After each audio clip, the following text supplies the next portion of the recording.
All right. Welcome, everybody, to Standing for Truth. My name is Donny Budinsky, and I am your host and moderator for tonight's exciting debate between Ben Kissling and Adam Terry on the important question, the controversial question in many ways, is the Bible agnostic about the age of the earth? And gentlemen, I'm excited for this.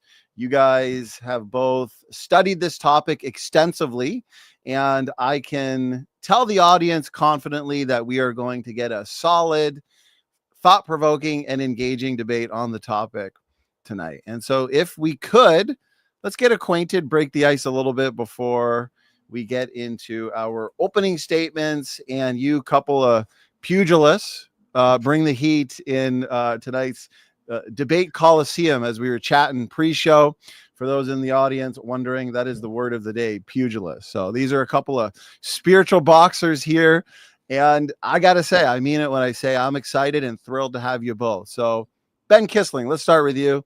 Certainly not your first time here on Standing for Truth. You've been here a couple of times before in the past, but it is your first time here for a formal debate. And so it's great to have you. Tell us, Ben, how you doing today, and tell us a little bit about yourself. Well, I'm doing fine. I just had some $1 tacos, so cheap and tasty. I am coming from Lincoln, Nebraska, where I grew up and went to college at the University of Nebraska-Lincoln with a bachelor's degree in biochemistry. And I am almost done with my master's at Biola University in Science and Religion program that they have there. Really enjoyed that. So I'm hoping with these last classes to be graduated in the spring. And I've really been interested in this topic for a very long time. Grew up young Earth. My dad taught us from materials from ICR, also a little bit from Answers in Genesis, and things like that. And so I grew up knowing probably the best arguments for the young Earth position. And when I went to college, I was a little disappointed in the lack of good arguments on the other side. So I've remained that way. And that's where I'm at now. And I do this because I think it's an important topic. I think it's more important than it often gets acknowledged as, because it's the history of the world. And I think it matters to how we see ourselves. So.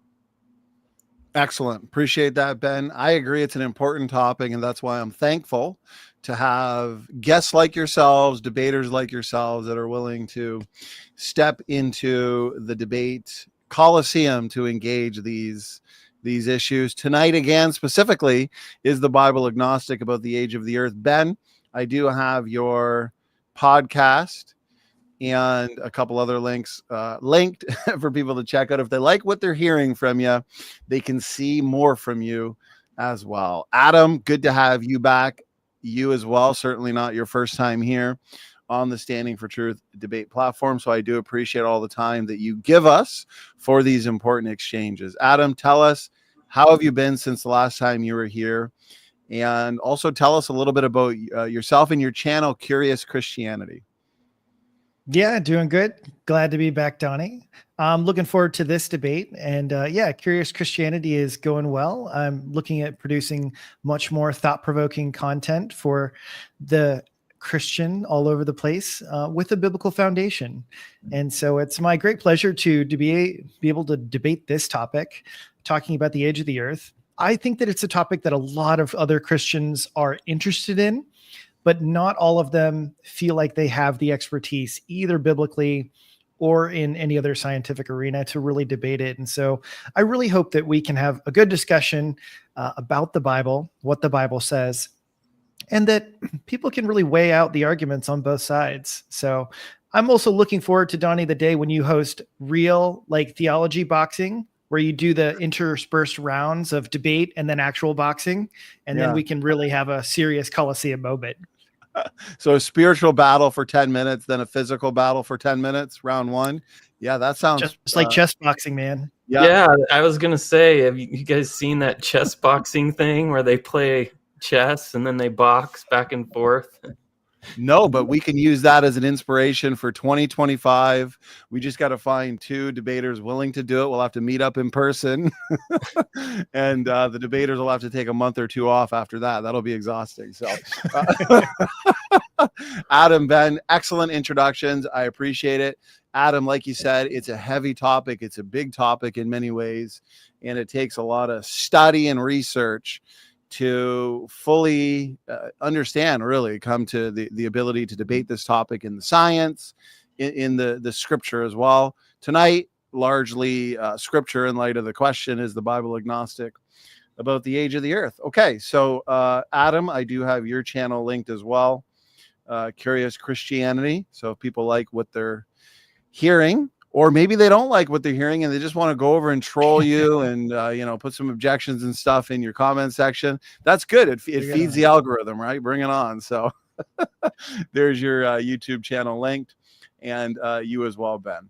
So, okay, gentlemen, I'm looking forward to this. Appreciate the introductions. Thanks again for the time and also the prep it takes to come here for a good, engaging debate.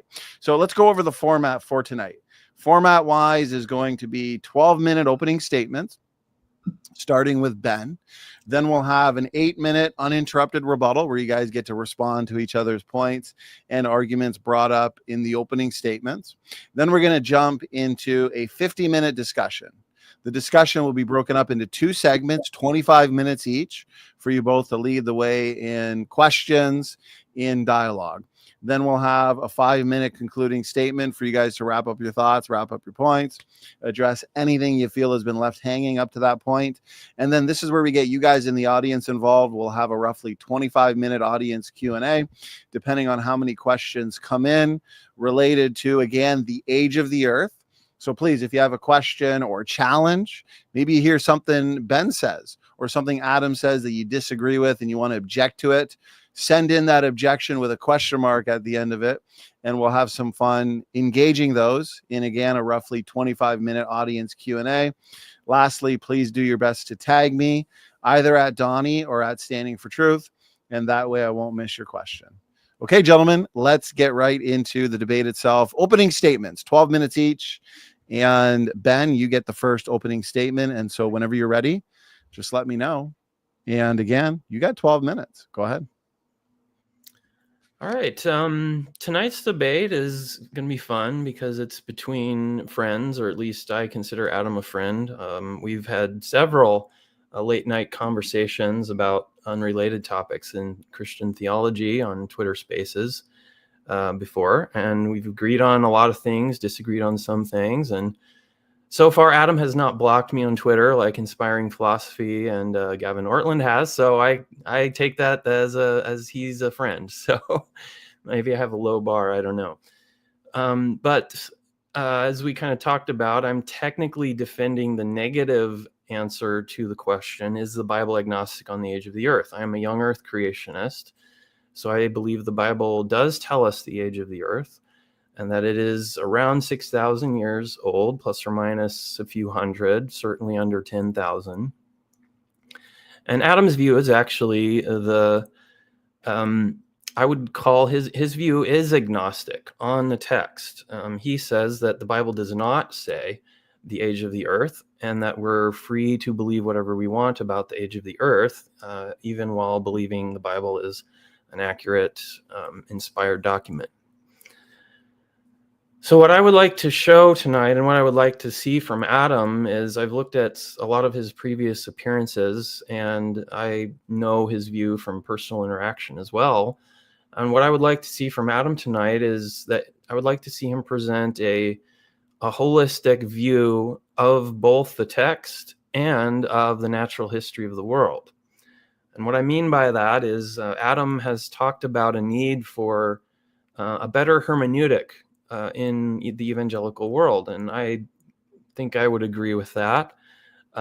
We both grew up in a church that tends to take single verses and gallivant off into the distance based on a single verse. I hear this happen all the time. We've all heard Jeremiah 29:11, Romans 8:28, and especially Philippians 4:13. I can do all things through Christ who strengthens me.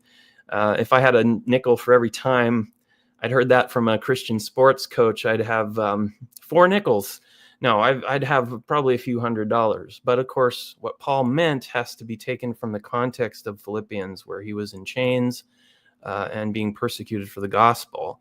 Okay, and so what he meant was bearing up under suffering, not literally, logically, all things. Okay, the Bible tends to get misinterpreted a lot when we take single verses out of their context. And I agree with Adam that we do need to look at the whole text, including the whole Bible, and interpret Scripture in light of other Scripture, and read what the author is actually trying to say. And so, but as I've reviewed some of Adam's discussions of Genesis, I've seen a lot of dissatisfaction with the young earth view.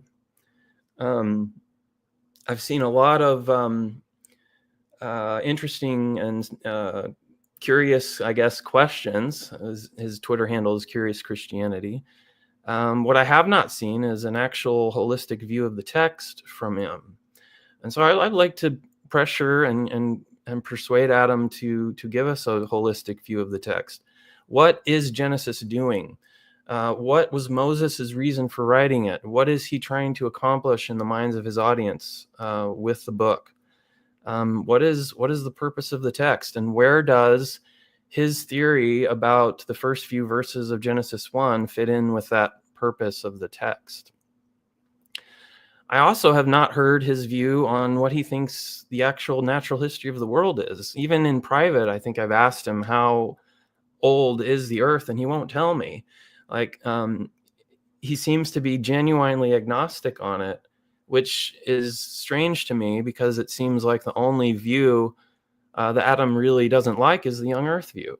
And so the question I would have is, why is he so persuaded that the young earth view is wrong, but won't take any other view himself? I would like to discuss that with him.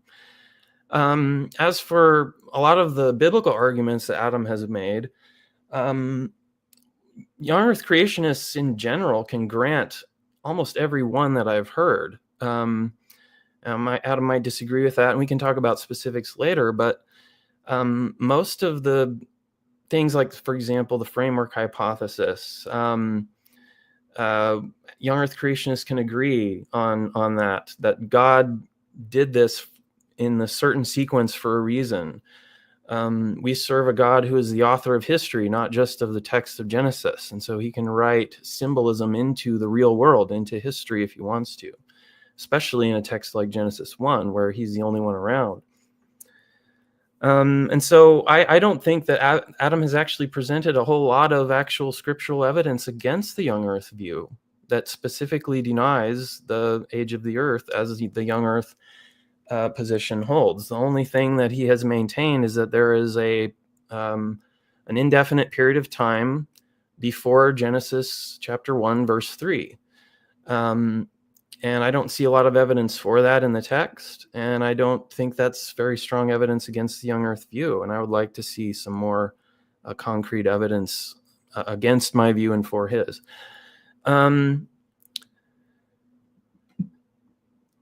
When scholars and intellectuals compare two views, okay, generally what we do is we try to make an inference to the best explanation. But in order to make an inference to the best explanation, we have to be comparing two different views. And in my view, Adam has not really presented a real alternative to the young earth view, unlike other old earth creationists, like the Reasons to Believe organization, for example. They have a very well laid out actual view of when humanity started, when life started, when the universe started, and all this other stuff, and all their biblical interpretation and everything. Adam has not really done that. And so we can't really make an inference to the best explanation. And the reason that is important is because if you only want to criticize a single view, it is very easy to make your standards for judging a view arbitrarily high, to the point where they're really unfair for the situation we human beings find ourselves in as finite beings with limited knowledge. There are some things that we just can't know. And so what we really have to do is compare competing views and see which one we think is the best according to some realistic criteria. And it's judged to be realistic criteria by the fact that there is at least one view that must fulfill them, that must succeed. And I am concerned that maybe Adam has such a high criteria to be met by a view on the subject that he won't take any view at all. And this means we just can't make an inference to the best explanation. Adam has advocated that the author of Genesis meant us, and many other biblical authors mean us sometimes to read between the lines of the story. And I can somewhat agree with this, because I think there are times when the Bible is intentionally understated. And I think, though, that we have to have some limits on how much we read between the lines. Reading between the lines of the biblical text is always a difficult endeavor, and it should only be done when we have really good evidence that there appears to be a message intended by the author. So, for example, if I were to say something like when Abraham fought Kedorlaomer in Genesis 14, because the text doesn't say it, there must have been aliens that helped him in that battle and then went back up into space, and they left. So obviously we don't believe that. So we can't just read anything we want into a text, right? We have to be doing so in a way that is faithful to the meaning of the author, the intended meaning of the text. Okay. And I don't see that Adam has given us a reason to read between the lines in Genesis 1, verse 1 and 2, which is where his view comes from, is his claim that there's this amount of time that passes here. I've not seen him given an actual reason why the author might have meant that. And here's an example from Adam's own thinking of what that would look like. He gives a really great example later in Genesis of, oh goodness, I'm running out of time, of the goat skin that Jacob covers his forearms with to deceive his father into thinking he's Esau. And then later on, he tells the story of Joseph's coat of many colors that his brothers dip in blood, and it happens to be goat's blood. And this is a way that they deceive their father, who is Jacob. And Adam notes that this might be Moses saying that Jacob got his just deserts for deceiving his father when his sons deceived him about the supposed death of his favorite son, Joseph. I think that's a really good observation. It may be the case that Moses took that detail of the goat skin versus the goat's blood to draw that connection. So that seems like a really good place to say, well, maybe we can read in between the lines here and saying this is Moses saying that Jacob got justice for his deception of his father. Maybe that seems interesting, but I haven't seen anything like that when it comes to the gap of time that he's arguing for in Genesis 1. Adam has argued that there is no animal death before the fall. I haven't seen a lot of evidence of that. He claims young Earth creationism is wrong because there's no textual assertion of the amount of time that has passed since the creation. And he says we should be agnostic about the age of the earth because of that. Well, I've heard Adam say over and over that he thinks there was animal death before the fall. And my question is, why isn't Adam equally agnostic about animal death before the fall, since the Bible doesn't seem to say explicitly one way or the other? As for the young earth view of the text, I'm going to try and get through this quickly here. Our view of the text is very simple and straightforward. God is reintroducing himself to humanity that first rejected and then forgot about him. And he's doing this through Moses and Abraham's descendants. And so Moses when he sees God in the burning bush on Mount Sinai, when he talks to God in the tent, where when he comes out and his face is glowing, so he has to wear a veil, Moses is talking to God. And God is, I think, telling him who he is and what he has done in world history. And the implication of Genesis is that this is the entire history of the world from the beginning up until the very end of Genesis, with the death of Joseph. And all throughout that is genealogical information. We get a clear timeline all the way until the death of Joseph. And so some commentators have described the genealogies as the backbone of Genesis. And it's a timeline. And so there seems to be a reason why God would give us the amount of time and the timeline that passed since the beginning. And I think there needs to be a special and really persuasive explanation for why there's this period of time before the first day, right, that is left out mysteriously. There needs to be some argument and some positive reason for that in Adam's view of the text. So in summary, I would like Adam to give his view of the text that specifically helps him to read it in such a way as to come to the conclusions that he's come to. And I would also like to see his view of the natural history of the world, since that's the young earth positions on those things. We're clear on those and we give answers to those, and most other major views also do that. So I'd like to see that from Adam tonight. Ben, thank you very much for that first opening statement for tonight's debate. Again, for anybody just joining us, we are engaging the question, is the Bible agnostic about the age of the earth? Now, Adam, we're going to hand it over to you for your opening statement. We'll give you equal time, about 13 and a half minutes, to lay out your position and opening arguments. Yeah, we can test your audio too, Adam. I know you were. Yeah. Does the audio sound good? It's slight. Let me see if I can. Maybe not. It sounds okay. Hold on. A little bit of an echo. Yeah. Give me 1 second. Let me see if I can. That sounded pretty good, though. It could have been. I just put Ben on mute, and yeah, you should be good. I'll adjust it as needed while you're talking if we have to. So you're good to go, though, Adam. All righty. We will get things started then. All right. Well, starting another great debate. Thank you, Donny, for hosting tonight's debate, and Ben for participating. So, yes, is the Bible agnostic on the age of the earth? Yes, it is. The Bible does not teach a certain age of the earth.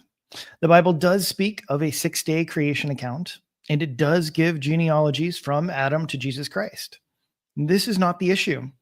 The issue is that when the Bible speaks of the 6-day creation, it does so with pre-existing material. God creates in 6 days from the material that was already present. Since it does not say when this material was created, we cannot be certain how old the earth is. Therefore, you should agree with me that the Bible is agnostic on the age of the earth. Now, first, I want to open the doors a little bit concerning the possibility that something existed prior to the first day of creation. It is easy to understand how one believes that Genesis 1 is the absolute beginning of all things. Because when somebody says something like the first day of creation, it must entail that creation is talking about every single thing that was ever created, as opposed to merely a very specific 6-day creation mentioned in Genesis 1. Now, upon inspection, this is not super obvious that Genesis 1 is referring to an absolute beginning of all things. Consider this question. When did God create the angels? Where is this mentioned in Genesis 1? It is not mentioned. In fact, nowhere in the Bible does it mention the creation of the angels. This fact shows that Genesis 1 is not an explanation or creation account of all things, but rather that it is focused on the earth. Look at Job 38, 4-7. Where were you when I laid the foundations of the earth? Tell me if you know, understanding. Who set its measurements, since you know, or who stretched the line on it? On what were its bases sunk? Or who laid its cornerstone? When the morning stars sang together and all the sons of God shouted for joy. God explains that the sons of God were with him during the creation. This shows that there were other created beings at the 6 days of creation. Therefore, Genesis 1 is not an absolute account of all created things. Second, for many, the theological belief that there was no animal death before the fall is the greatest barrier in leaving young earth creationism. This need not be so. Regardless if you are a young earth creationist or an old earth creationist, you should believe that there was animal death before the fall.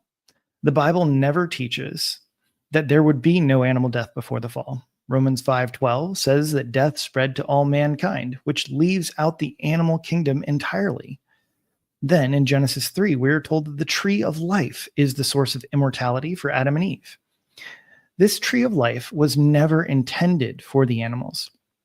What's further is the Bible never tells us about a change in the nature of animals from the animal kingdom.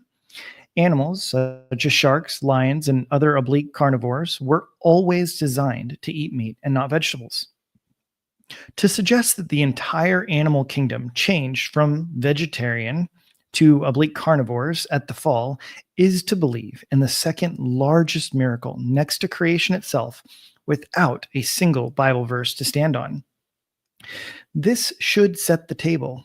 Now you have permission from the Bible to believe in another doctrine outside of young earth creationism. Now, I will show you from Genesis 1 that it does not teach an age of the earth. Genesis 1 is the basis for our understanding of creation, and if Genesis 1 does not teach the beginning of all things, then we cannot conclude we have an absolute age of the earth. This can be shown through Genesis 1 through 2.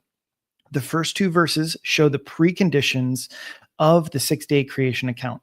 When we read passages such as Exodus 20:11, which speaks of how God created the heavens and the earth, we should understand Exodus 20 in light of Genesis 1 and not the other way around.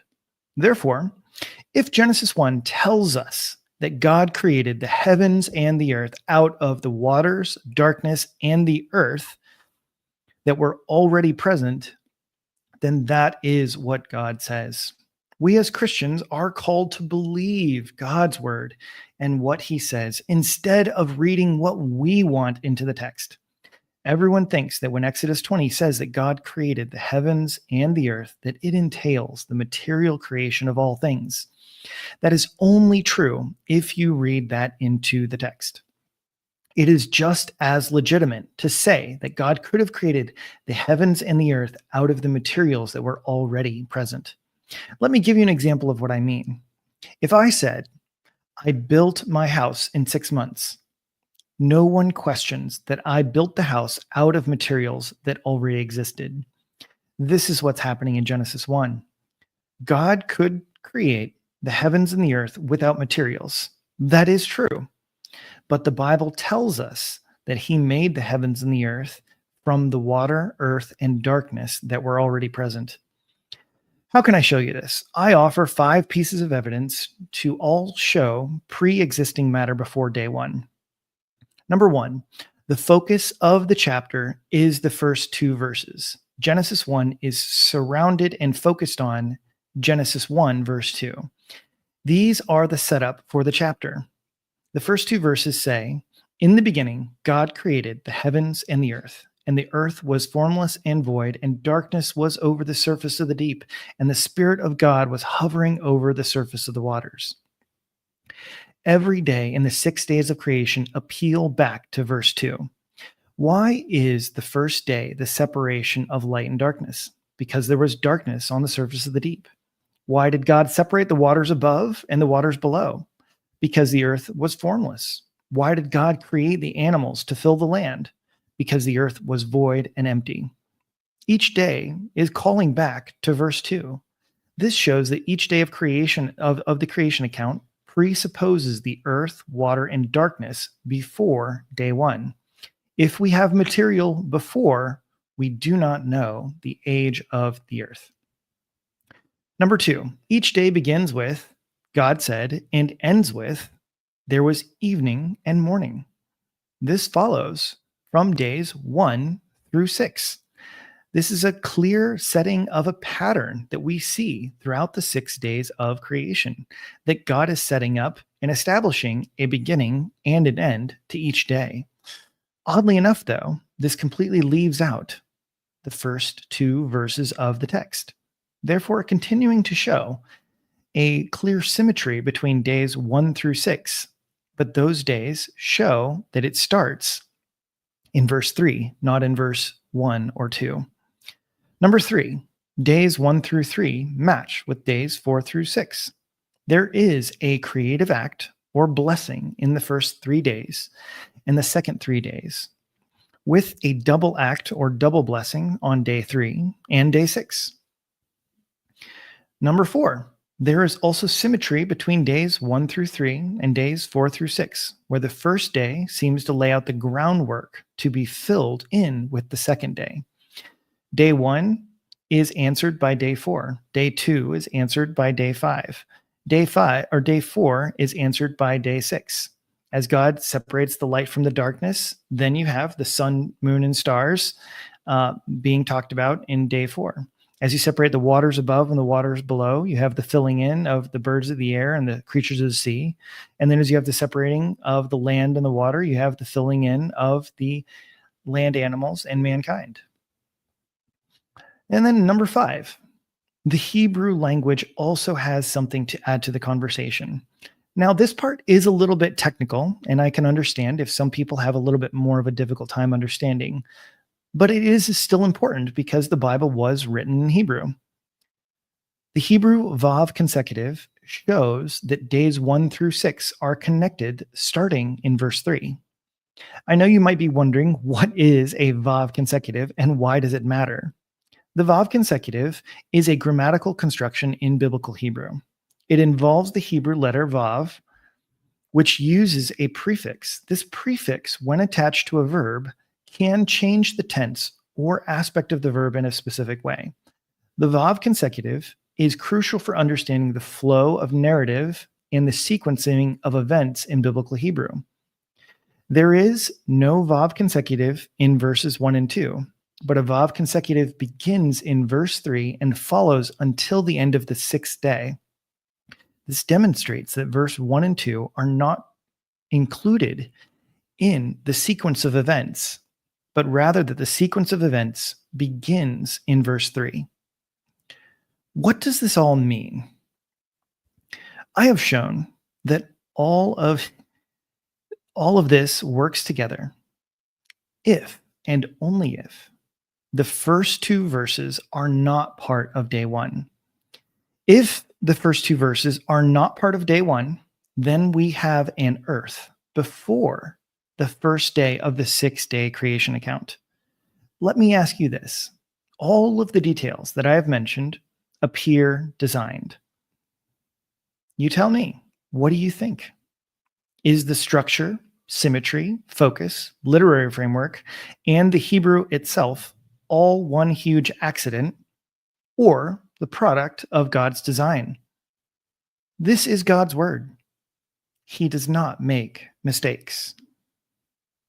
Yes, believe God's word and believe in design. When you see a pattern, you infer design. We all know this from creation itself. I have shown you patterns here in the text of Genesis. Do not close your eyes and say it was not designed. The design shows us that Genesis 1 does not tell us the absolute beginning of the universe. God has not revealed the age of the earth, and perhaps we should yield to the wisdom of another apologist when he said, "Where God has kept his mouth silent, I will not dare open mine." Thank you. Adam Terry, thank you very much for that opening statement. Gentlemen, that concludes our opening statements for tonight's debate. I appreciate the points and arguments that we now have on the table from both sides to engage in a rebuttal of 8 minutes each. To the audience, I appreciate the engagement and the interaction already.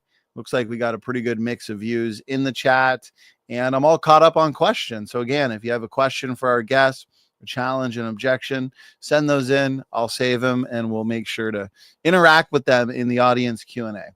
Okay, gentlemen, I am going to reset the timer.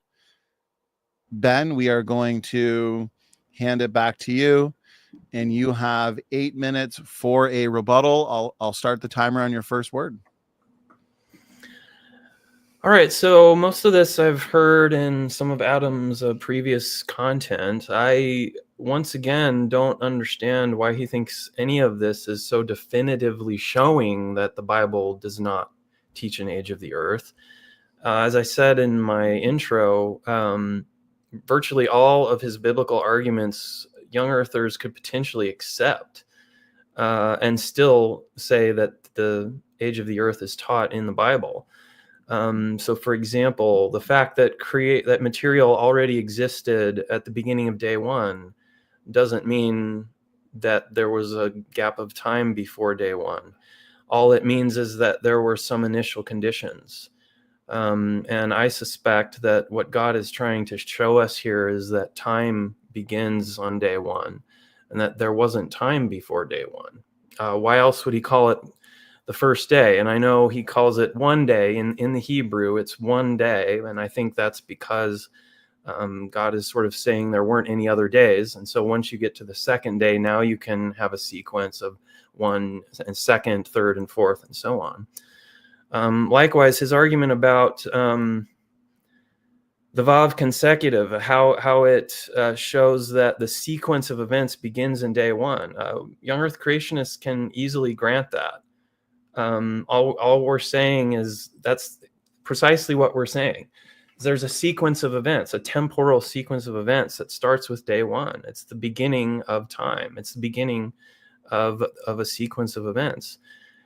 Now, what happens before that is not a temporal priority. It's not a temporal before. It's something that is like the initial conditions in a physics problem, right? What is there at t = 0? That is what Genesis, I think Genesis 1 verse 1 is a summary statement. And Genesis 1 verse 2 is probably just the initial conditions. God's saying, hey, look, I created the earth, and it seems to be made out of water. And then we start the time sequence. Okay, so I don't think this allows for any gap of time there. And since it does, I think Adam agrees with us that the days of creation in Genesis 1 are 24-hour periods. If we have these 24-hour periods until Adam is created, and then we have the genealogies starting with Adam in Genesis 5, going through Genesis 11 all the way to the end of the book, that means we have an unbroken timeline for the age of the earth. And just because there's no explicit statement in the Bible that says here's the age of the earth does not mean the Bible doesn't give us a timeline. It clearly does give us a timeline, and we can calculate the age of the earth from that timeline. For building materials, building everything out of things that already existed, material that already existed, some of this young Earth creationists can agree with. So, for example, when God creates Adam, he creates him out of the dust of the ground, which was already there. But others of it, I think he's referring to an idea from John Walton called functional creation. And Walton claims that the creation in the first 6 days is all functional, or assigning function to things that already existed. And I, again, don't know much Hebrew, but what I've been told is that the Hebrew word translated made or create here is bara, and virtually very, very few Hebrew scholars actually agree with Walton that bara means assigning function. They think bara means to create, to make, out of nothing. And that word is used many times in Genesis 1 in regards to creation of various things. Okay. As for the water, I'm not sure what materials Adam is familiar with in regards to our view, but we actually we already believe that the earth started from water, and it was there as the initial condition.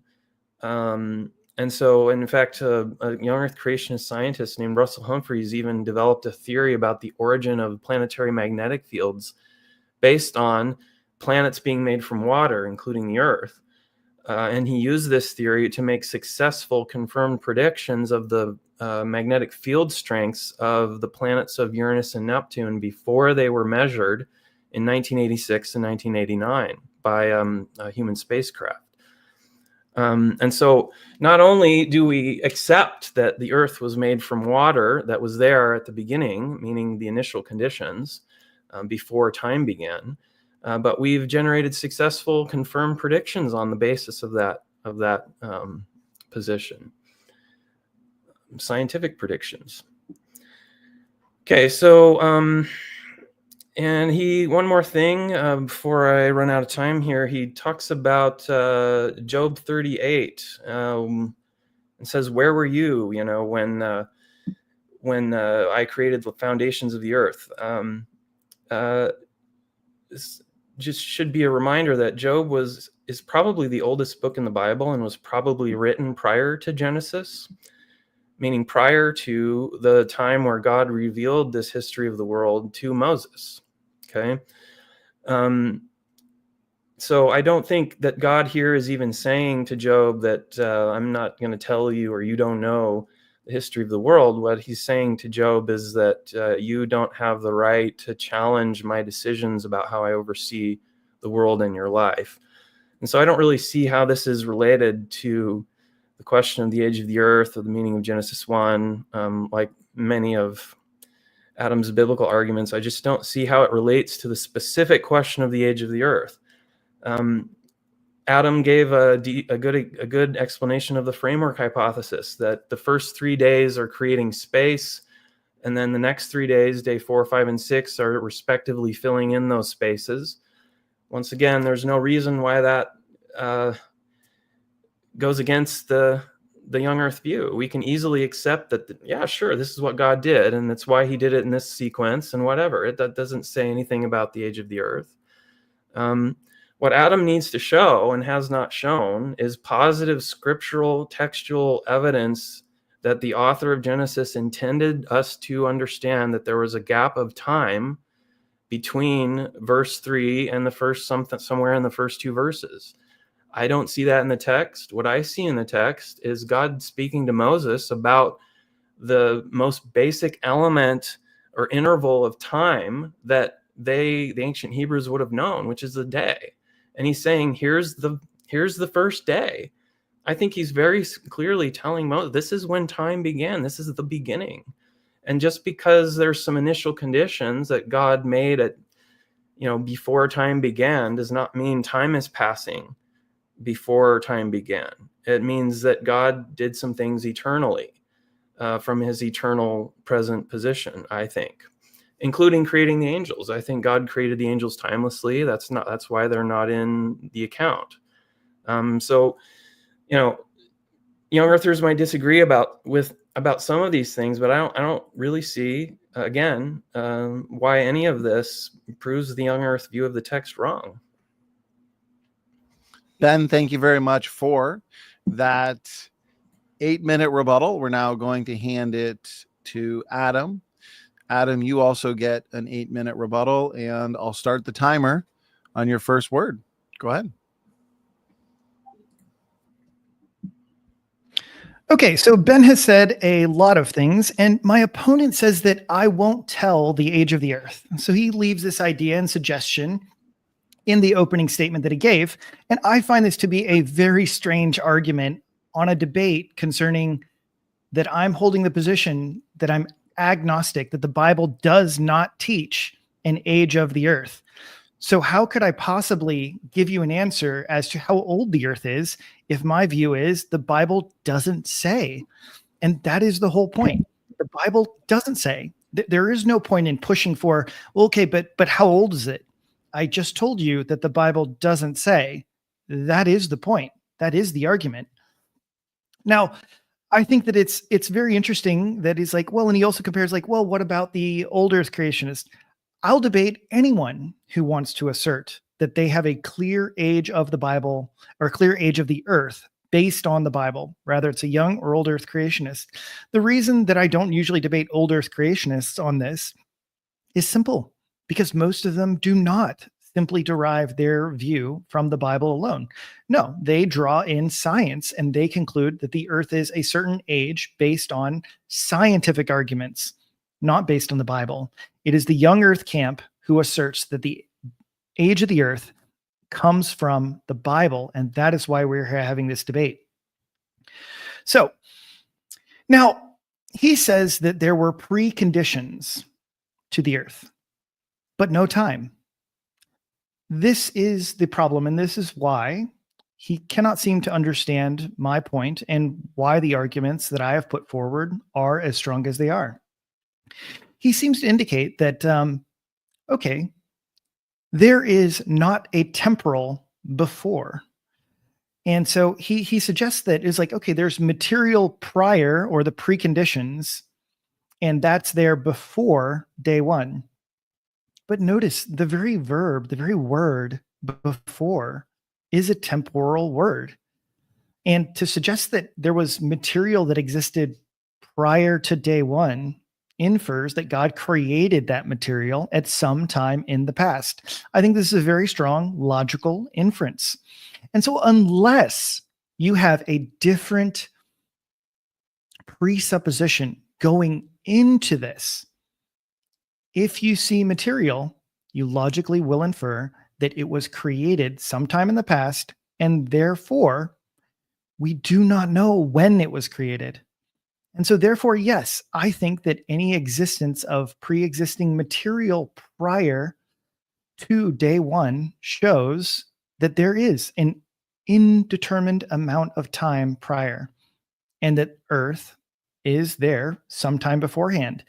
And as I've stated, to me, this shows that the Bible teaches, since it does not give a date for when the pre-existing material was created, that the Bible is strictly agnostic on the issue, and that we cannot infer the age of the Earth based on the Bible. That is the debate. That is the point, is that the Bible doesn't tell us. And so however you want to slice it, if the Bible does not tell us when the absolute beginning, when the very first material thing is created, we cannot know with any certainty how old the Earth is based on the Bible. Now, the intended meaning of the text. My opponent says that I'm reading between the lines. I don't believe that I'm reading between the lines, but instead that I am reading what the text says. God says that he created in 6 days from earth, water, and darkness that was already present.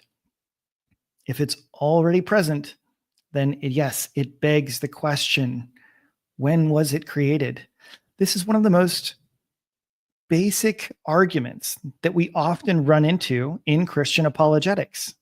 If there is a universe, what is the explanation of its existence? My opponent is saying that it was simply there, timelessly. Is he asserting that material matter in this universe is essentially eternal and was uncreated or not created?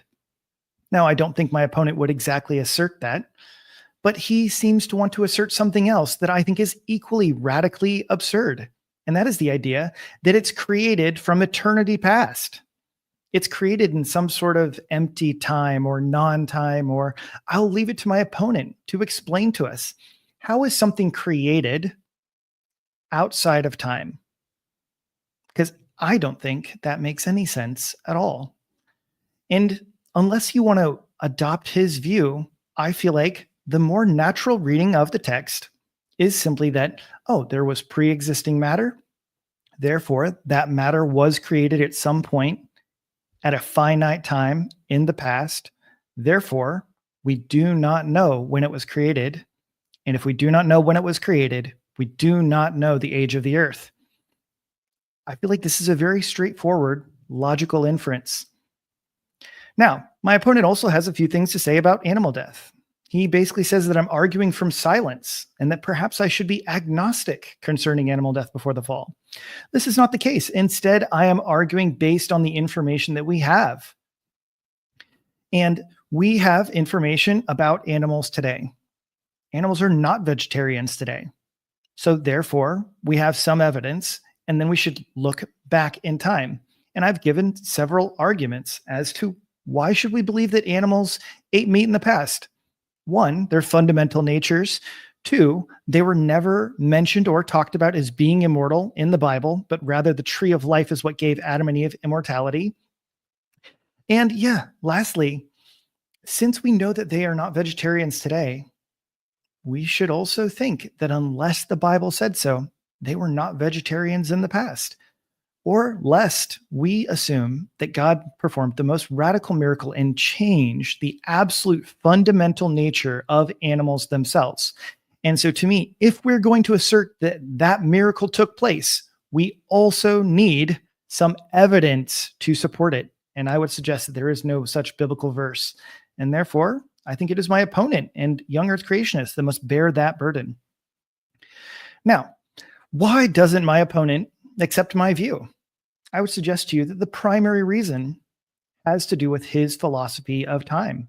He says that, well, God exists timelessly and that he created these things outside of time. And so if that's all it is, I don't see this as much of a biblical argument. I have proposed several arguments showing that, okay, if matter existed or was created sometime in the finite past, then yes, we should infer time. And I think that this is how the original audience would have understood things best. I don't think that the ancients and those who were reading this in the initial stages of Genesis were thinking about, oh yeah, this is probably God outside of time creating this. Oh wait, now he's entering into time, and that they were making all of these distinctions. Instead, the plain reading of the text is that God created everything from pre-existing matter, at which he created sometime in the finite past. Thank you. Thank you very much, Adam, for that 8-minute rebuttal.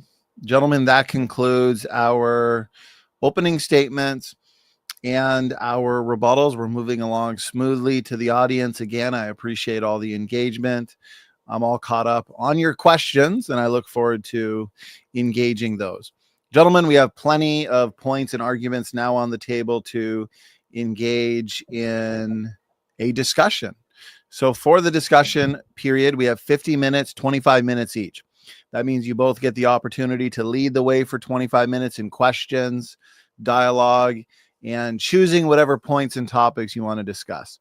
Adam just ended with his rebuttal. Therefore, Ben, we're going to give you the first 25 minutes to lead the way, and I'll start the timer on your first point. Go ahead. Okay, so Adam says the word before is a temporal word. I don't think that's true at all. And it's not even in Genesis 1, verse 1 or 2. And so you can use the term before as part of a sequence that is not temporal. And I can actually quote Augustine on that. I could find a place where he describes this meaning of the term before, specifically talking about Genesis in this topic. So for example, is the number 1 before the number 2? Sure, I'll agree that there are some senses in which you could use the word before that are not entailed as being temporal. Agreed. Yeah, and that's the sense in which I think the earth is before day 1. I don't think that's difficult to understand, even for ancient people who weren't thinking about the philosophy of time. What were you going to say? Yeah, I mean, I do see that as difficult. Like, I'm not sure how it is that you're saying, like, well, the earth was before, like as if it was in just the same line, but we're talking about created things, right? Yeah. So I mean, for your point that you seem to be claiming that things can't be created without time existing. Yeah. I just so did God create time itself, or is time No. just always existing? So yeah, this is definitely like so I would actually agree much more with actually Ryan Mullen's view, and his view would actually be much closer to the idea that God actually is time, that time is some sort of attribute of God's himself. And so time is not created. It is not a created thing. Okay. So, but like my view, which my view is the B theory of time, as you know, we've talked about this before. For the audience, Ben, for the audience. Yeah. Yeah. So the A theory of time is sort of the more intuitive understanding of time that I didn't prepare for this, but my only point here is that your view of time is also rather is probably less well held than mine. I know you had Mullins on your channel recently. I haven't watched that yet, but it looks interesting. But I mean, my understanding is this is somewhat of a novel view, right? So it's also true that you're assuming something about time as well when you read the text. Okay. And that is not necessarily the case that Moses would have held that view of time either. Now, I do hold to a presentist view of time, so which is consistent with Mullen's work. Okay, so his work actually is consistent with both an A and a B theory of time. And just for clarity, so the audience knows, since we're talking about the philosophy of time, an A theory would be the idea that now is the present and it is the only real moment. A B theory would be the view that basically all moments are equally real, that God basically stands in relation where he actually sees all moments, and there's just one big block theory of time. Is that an accurate description enough for you? Fair enough. I know we're doing really rudimentary, so. Yeah, I think I agree with you that Moses or the original Hebrew audience was not thinking about these things when either Moses wrote the text, and I'm certain that God knew about these types of things, but he wasn't trying to communicate this in the text. So there is a certain sense in which it's somewhat irrelevant. But at the same time, I think it's rather obvious, it should be obvious to anyone, including an ancient person, that you can have at least the initial conditions of something that doesn't require time to pass. And I think the strongest evidence is going to be, my view, just the fact that God says this is the first day, I think is very strong evidence that is difficult to overcome with any other type of argument. But I knew we weren't going to get very far on that question. That's kind of I know your view, Adam, and I was not trying to misrepresent you. I know that this is the main disagreement, is that you think there's this indefinite period of time before the first day, and there's not much more we can really argue about that, other than I think that's not the plain reading of the text. But I will say that I do think that you can create things eternally. I mentioned the angels before. I think the angels are eternal. And again, Augustine would agree with me that the angels can be timeless and also be created. I don't think that's a big problem. So I don't think that argument against my view is very compelling. I think you can create things outside of time. I don't see a problem with that. That's an ontological relation, not a temporal relation. So I think those are different things. As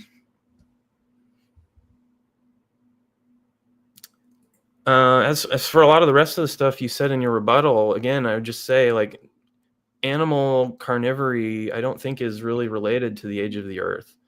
I think that you use that as an argument against other young views that are associated with young earth creationism. And you know that I actually have some differences there with most young earth creationists, but we can discuss that if you want. But I really don't see the relation to the age of the earth with animals. Yeah, let me just bring a little clarity to that, and why I bring it up. Because for myself, and for many others that I know, it is one of the greatest theological and intellectual barriers to changing their view. And I just know many people, and like I said, from my own personal experience, that was part of my view. Could not hold to an old earth view because I could not allow the idea of animal death. And so I know one guy that I had talked with one time, he said that animal death was the entire young earth debate. Now, of course, I don't agree with him. I know you don't either, but I'm just telling you as to the degree as why I bring it up is because for some people, it is a core issue in this discussion. That's fair. And I think young earthers are somewhat to blame for that, because young earthers tend to emphasize this argument a lot.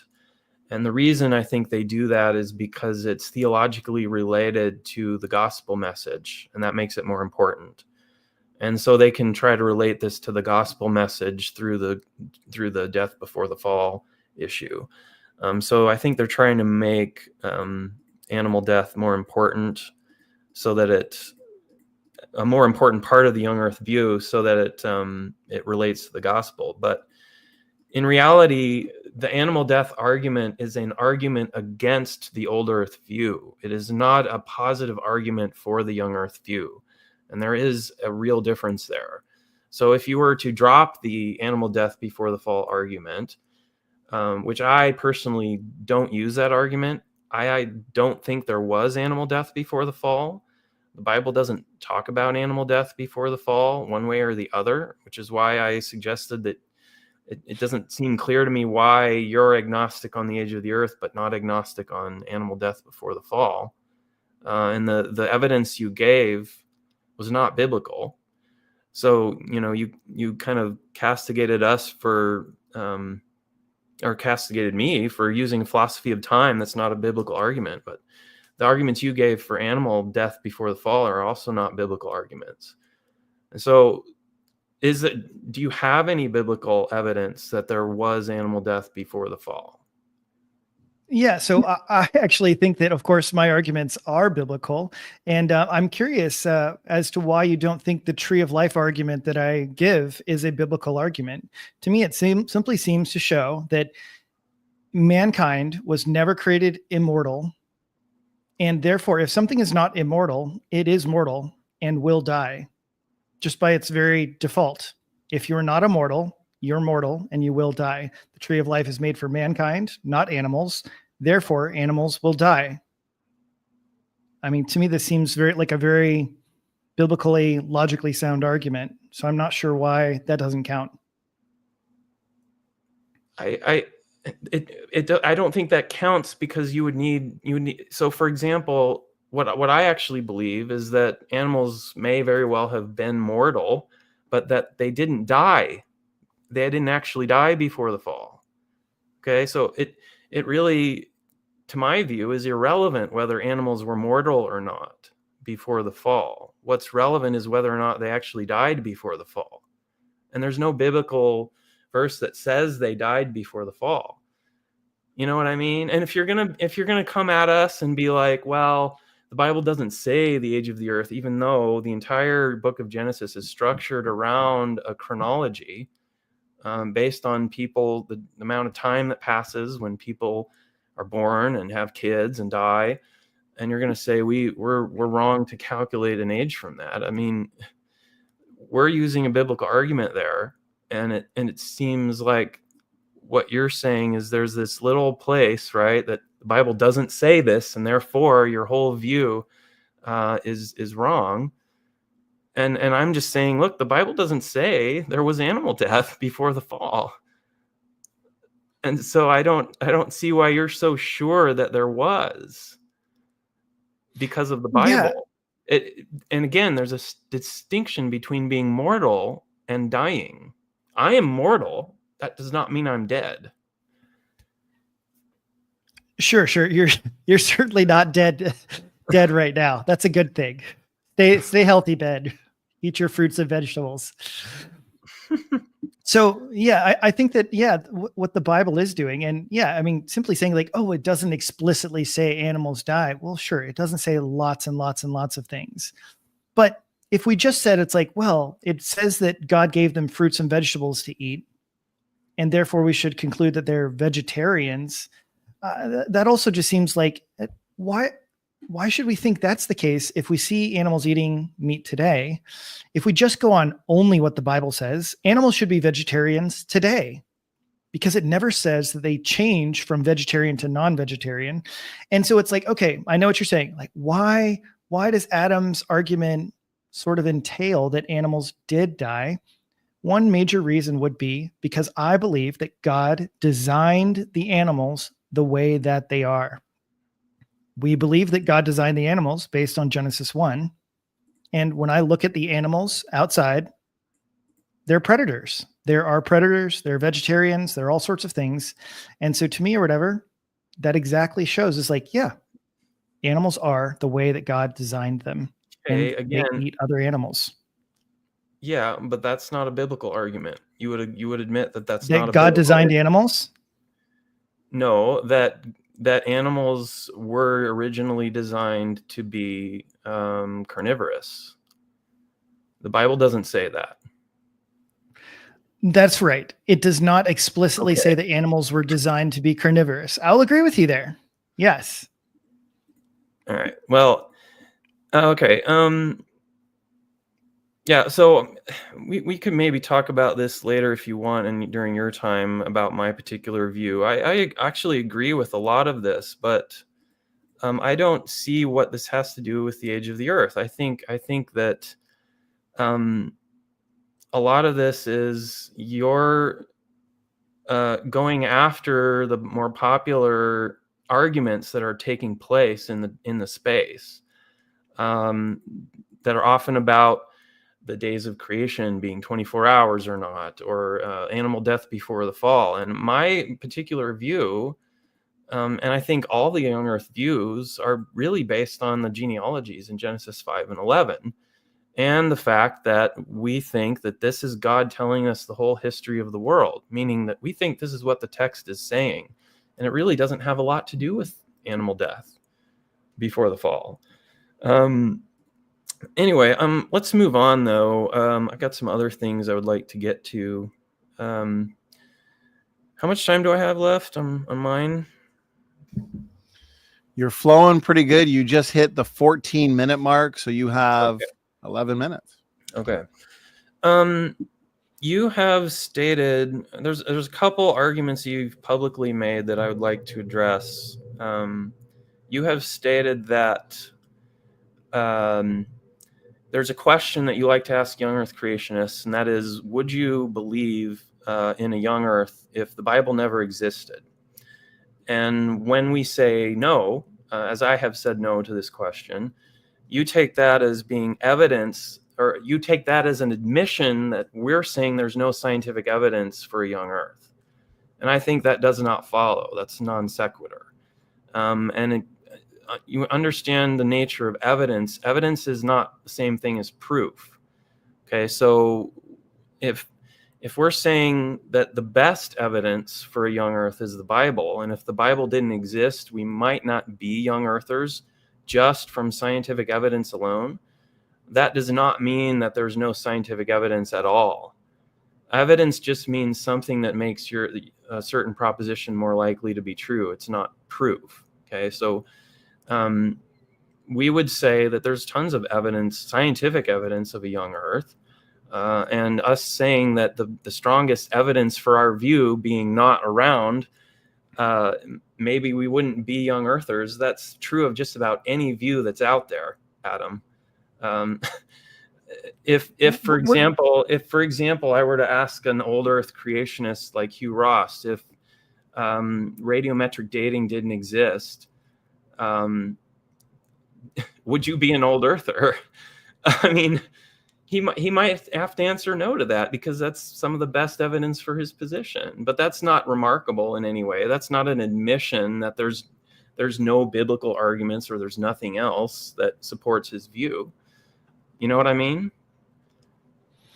So I actually would love to hear you flesh this out a little bit further, because to me, it still sounds like you are saying that technically speaking, yes, there is young earth creationist evidence, scientific evidence, but that technically there is more scientific evidence for an old earth. That's not what I'm saying at all. Young earth creationists that's what I need clarity on. young Earth creationists make a clear distinction between what we call historical science and operational science. And we're not the only ones who make that distinction. And what it means basically is that historical science is much less certain than operational science.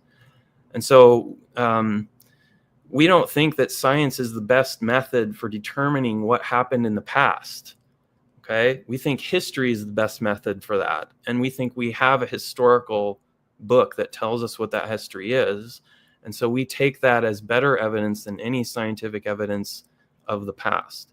When we're dealing with events that occur in the distant past that are non-observable, you can't go back in time and observe these things. And you cannot recreate the Big Bang in a lab.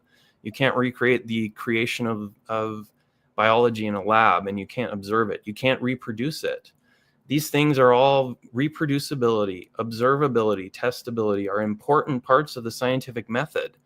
And if you can't do those things, okay, that really falls in a different class of science that we call historical science.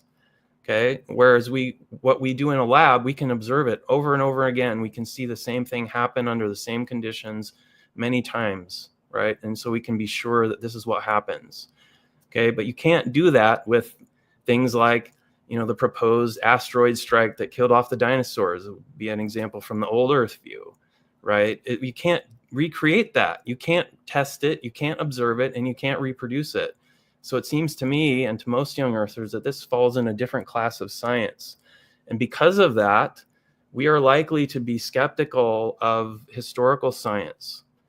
And that means that if the Bible wasn't around, we might be agnostic about the age of the Earth. We might be like you, Adam, right?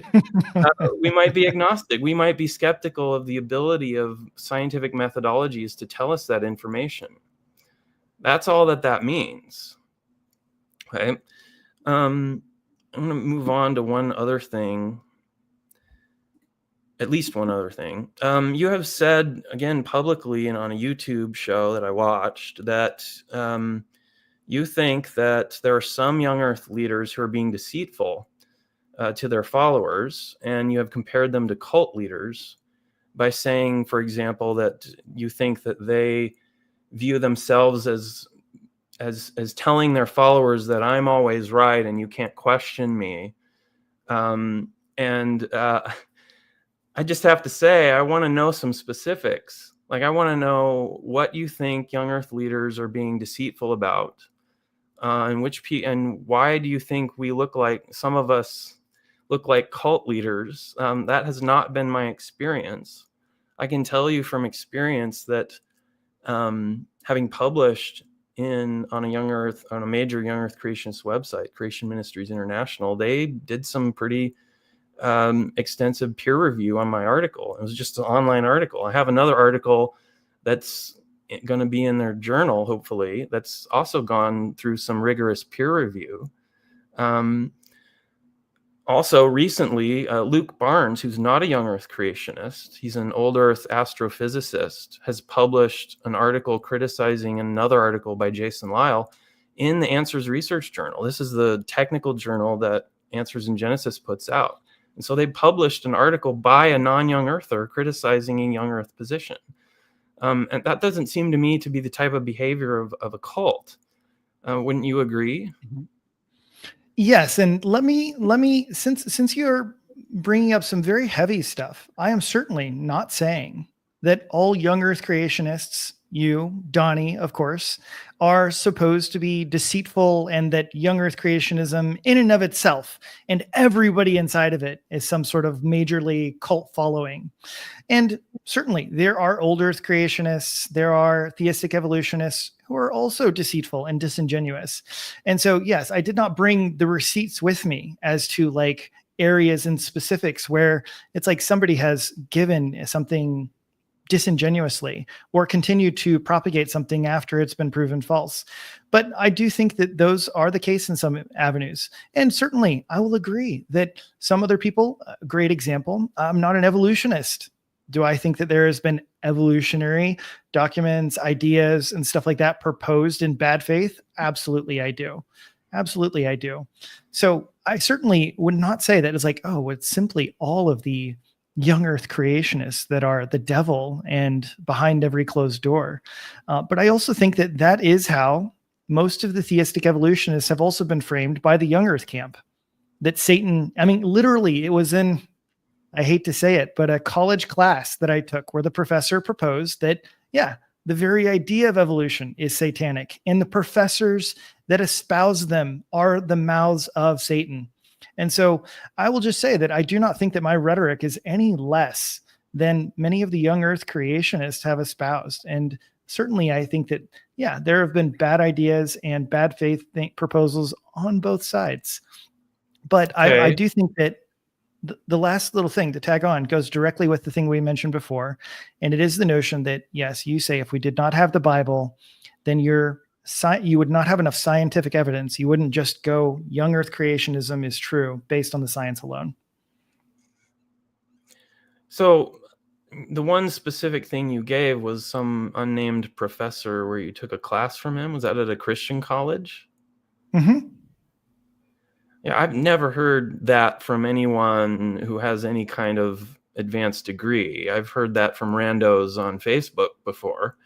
But again, that sort of thing happens on both sides. But it just seems to me that the reputable sources on the young Earth side are not at all like that, ever. Young Earth creationists produce technical journals that are very extensive. If you've ever read one, have you? A technical article?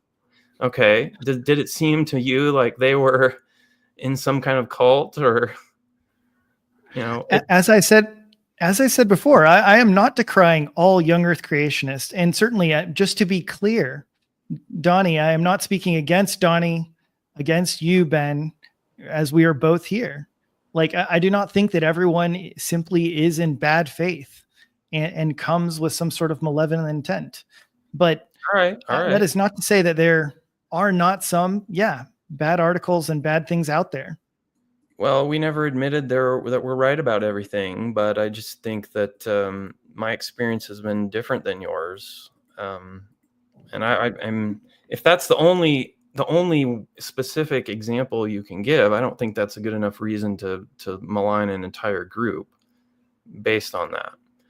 And that's kind of what I heard you say in that YouTube show, and I'm sure you know which one I'm talking about. Sure. So I wanted to get a little bit into so like this. You have said no one, and I know in your debate with Hovind, he didn't give an example of a scientific evidence of the exact 6,000-year-old age of the Earth. There is one good one, and that comes from the rate study. It has to do with the rate of helium diffusion out of zircon crystals, which is a type of quartz. And helium is the nucleus of a helium atom is called an alpha particle, and it's a product of radioactive decay. And so you can actually, if you assume take all the old Earth assumptions about radiometric dating, and you can calculate the amount of alpha particles that would be produced by a particular process. And that gives you a set amount of helium nuclei that should be in those rocks. And then you measure the diffusion rate of helium. Because it's a rock, it has a very tight crystal lattice, very tight crystal structure. So even a gas like helium takes a long time to diffuse out of the rock. And so you can measure the rate of helium diffusion. And that's what they did. And they showed that the amount of helium left in there versus the helium diffusion rate versus the amount that should have been in there from all the radioactive decay gives you a date that's very close to 6,000 years. Well, it's like plus or minus a couple thousand. It's a pretty big error bar, but still it's a very young age calculation that's close to the biblical age. And this was a very famous young Earth study. It's called the rate study. So that is one piece of scientific evidence that does give you an actual age that is based on the same sort of assumptions that radiometric dating is based on. And so because of that rate study, most young Earthers today, when I say young Earthers, I mean the educated, knowledgeable ones, the ones who have PhDs, which there are a lot, Adam. There's like about 600 alone in the Creation Research Society. So this is not some kind of random thing that random crazy people talk about, right? This is a genuine scientific community. And as a result, most of those guys have said, we think now that radioactive decay was sped up both during creation and during the flood. And as a result, that's why you get these old ages of radiometric decay. Now, we don't know how that happened. We don't have a model for that, but we do think there is physical scientific evidence that rapid radiometric decay did occur in the past. How am I doing for time? You know what? Let me jump in real quick. Appreciate that last point. What I want to do is now give Adam the last word, though. Adam, feel free to address Ben's point there on helium in zircon crystals. That was the argument you were using, Ben. And basically anything he said related to that. We'll give you the last word, Adam, and then we're going to jump into our next 25-minute segment. Yeah. So in short, to me, part of my issue is like, yes, you were bringing up an example of one scientific argument or piece of evidence. And to me, it seems to be contrasting or conflicting. And this, it does, it's going to go back a little bit to what we were just talking about. And it's the notion, if you did not have the biblical persuasion, if you did not already assume young earth creationism, then yeah, would you arrive at these same scientific conclusions? And, like we talked about, your conclusion, your answer is to say, no, you wouldn't necessarily. And to me, that is my experience. That is what Jason Lyle has said, that, yeah, if he didn't have the Bible, would he conclude that the earth is young? No. And that's what most of the other ones say. And yes, I know there is a vast number of scientists, PhD professors, and all these things. But from what I have seen, all of them purport that they are young earth creationists based on their interpretation of the Bible, And so therefore, it seems to me that if they held my interpretation of the Bible, and I think they should, that they would not be young earth creationists. And to me, that makes it sound like the scientific evidence is not particularly compelling. Okay, Adam. Thank you very much. I'm sure those points will be elaborated on and discussed in this next 25-minute segment, I imagine. So what we'll do is reset the timer. And Adam, you now get to lead the way with questions and discussion for somewhere between 25 and 27 minutes. Go ahead. Okay. So Ben, I do think that, like we've talked about, one of the largest differences between you and I is our philosophy or theory of time. Would you agree? Not on this topic, no. Okay. Well, let me ask this then. We'll set up some questions. Do you agree that, yes, you said, are the angels created outside of time? I think the Bible is agnostic on that issue. We can agree that the Bible is Okay. agnostic on when the angels were created. All right. Now, the major difference here, though, is that when the angels are created, time does not begin in your view. Is that correct? If they're created outside of time, there's no when they were created. Mm-hmm. Right. So you believe things that can be created without a when. In time, yes. Now, I think there probably still has to be a logical sequence. So, for example, God would logically have to exist prior to angels, logically prior. Right. Okay. But you would say the angels are eternal. Yeah. Okay. So angels are eternal, and they were, created outside of time and not some sort of moment inside of time. Just reiterating. Okay. So then, you believe that God can create things inside of time. Can he create also material things outside of time? I think so. Yeah. Okay, so material things can also be eternal. Is that right? Eternal meaning outside of time. Yes. Yeah. Okay, so on your view, really, it's kind of impossible to actually make an inference. How could I make an inference that there is material that existed prior to day one? Or like, how could I say that it was created prior to day one? What do I need to show for that? Since showing that exists I'll put it this way, showing that material exists as a precondition for day one isn't sufficient on your view, right? You would say that I had a when you said that term precondition, I had an issue with that. That's not what I said. I said initial conditions. Okay. That's not the same thing as a precondition. Okay. Yeah. So you would say that it's there when day one begins, correct? But it doesn't exist. It doesn't exist temporally prior, right? Right.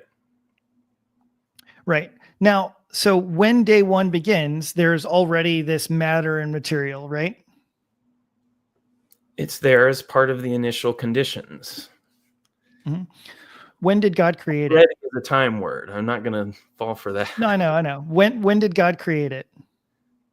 When is a time word. Sure. So, I mean, it was created, right? Yes. When was it created? Not in a point in time. Okay. So there isn't a when it was created. So what I think is that when God is showing the sequence of creation, right? He is creating things, and when those things show up in the Genesis 1 account, they then exist when he creates them. Okay? So I think that when God creates time is the beginning of the first day. Okay? So he's making all of these different things. Time happens on the first day. And so once time starts on the first day, that's when time starts. It doesn't mean there can't be anything there already. Now, again, I think this is somewhat tangential to our discussion. I mean, it is part of my view, but it's not something that is going to be, you're going to be getting from the Bible so much. My only claim from the Bible is that Moses and the ancient Hebrews would have understood and did understand. And there's lots of historical evidence for this, going back thousands of years, that they did understand Genesis to be saying an age for the universe. And that is that they would not have been hung up like you are about what's going on with the earth before day one. They just said, well, if it's that God said it's the first day, it's one day, then it's the first day. And they would have just trusted that. You see what I mean? Like there's nothing. I still haven't got from you anything that I think you're giving us from the actual text that tells us that those original people, the ancient Hebrews, Moses, would have were when they wrote the first 3 verses of Genesis, when Moses wrote that he's intending us to interpret something in there as being some indefinite period of time. I have not seen any biblical evidence for that. And I asked for it in my opening statement. Yeah, and that's because you have the view that material can be created outside of time. And so you seem to think that it can't be. Right. And I think that is much more towards the ancients' view. And I also think that, this was much more contemporary with the other ancient Near Eastern thoughts and ideas. Many of the other ideas are creation from material matter.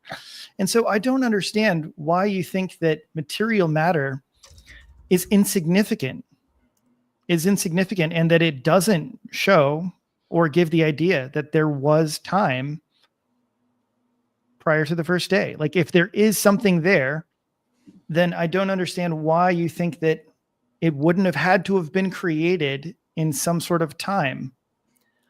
Can you remember in high school physics the concept of initial conditions? When t equals 0, there is something that is the case in a physics problem. It doesn't start with nothing, in other words. That's all I'm saying that is in the text, is that there's an initial condition there that's described in verse 2. And then those are the conditions at t equals 0. And I agree with you, your thing about the Vav consecutive. I think the sequence of events in time, the sequence of events doesn't start until the beginning of the first day. Verse 2 describes verse 3, right? Yeah. You would agree? Yeah. Yeah. All And right. so I think verse 2 describes the initial conditions. I don't think it's really hard to understand. um, I think that this is very counterintuitive to many others to say that initial conditions and all that God is setting up from verses 1 and 2. And I also think that it's important that some others understand is that, yeah, your view, you would say that nothing is actually being created in verses 1 and 2. That's right. So for example, some people. No, I think when it says God created the heavens and the earth, in the beginning, God created the heavens and the earth. That's a summary statement, but includes the earth. And then it says, and the earth was formless and void. I think it's implied that God created the earth then. Okay, so he did create the heavens and the earth in the beginning. Yeah, and that's the basis of Russell Humphrey's theory about planetary magnetic fields, is he modeled the earth as being a big ball of water and showed how how this could, if you align the polarities of all the water molecules, the magnetic fields of the hydrogen atoms would add together as sort of an addition. That's how magnetic fields work. If they're aligned, they add to each other's strength, and he can calculate the initial strength of the Earth's magnetic field from that. And then there's a decay process that he calculated that occurs over time, and he used this to predict the strengths of the magnetic fields of Neptune and Uranus, which the mainstream scientists had a different prediction because they have a different theory of the Earth's magnetic field. And the reason they have a different theory of the Earth's magnetic field is because they have to account for how the Earth's magnetic field maintains its energy over billions of years. Because as you should know, when a magnetic field is generated by an electric current, and electric currents in the real world always experience resistance, and that means they lose energy over time. So they have this whole, go ahead. Let's move on. So yeah. you do hold that God created the heavens and the earth in the beginning. Yes. And is that in time or outside of time? I think it is at the moment that time time is created. So it's the so you would say that that's day one. The very 0 point of day one, yes. Okay. But so, not because to in me, day one. Is 0 in day one? I guess that would depend on what your view is of 0. Because to me or whatever, yeah, you've given, again, to me, this is the biblical evidence that a time event, a created event occurs in Genesis 1:1. So the first verse, and the first day of creation is verse 3. So therefore you have two different events. And as I mentioned before, I do not think that you can pair the first two verses with day one. The first two verses are left outside of day one. And so since they're left outside of day one, we should consider them completely separate, including its time. That's fine. You may have tripped me up in some words there, but I don't think I changed the view that he's created eternally, right? That's not in time. Okay. So I think the natural reading of the text is that, just as you said, that's the first day that is created. How can there be? Can I hold to an A theory of time and still hold your view of the interpretation of these verses? I think so, because of the initial conditions thing. You can say on the A theory that these are the initial conditions of creation, and God would have had to create them at t = 0. Either way, you're going to say on a young Earth view that time begins on the first day, regardless of your theory of time. But in your view, acts of creation don't have to begin on the first day. They can be created eternally, right? Such as the angels, like you mentioned. When you say begin, you're referring to a temporal sequence. Mm-hmm. Okay? I'm not referring to a temporal sequence if I said begin in that context. So it's a different sequence of events that I'd be referring to in that case. And you fundamentally believe that creation itself does not require time. Correct. Okay. All right. So now let's talk. Do you think that time had to be the first thing that God created? I think Or that he in couldn't have order created for anything else? an act to take place, in other words, any sort of creative act, there must be time present.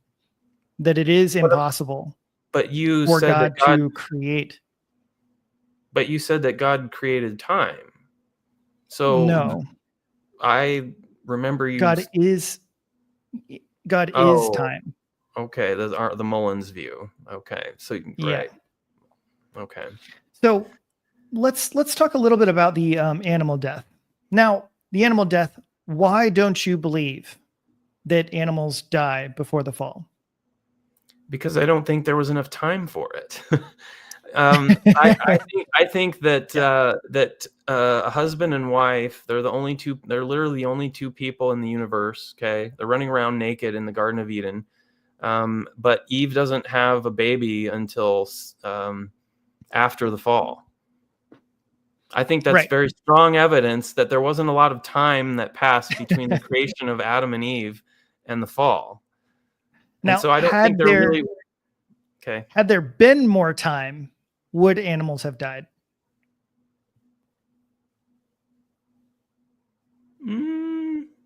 Maybe. Okay. Now, but I think God planned for all this, and so I think He knew when it was going to happen. So if something was different, then I think maybe God would have planned differently, potentially. But I don't know. Okay. Go ahead.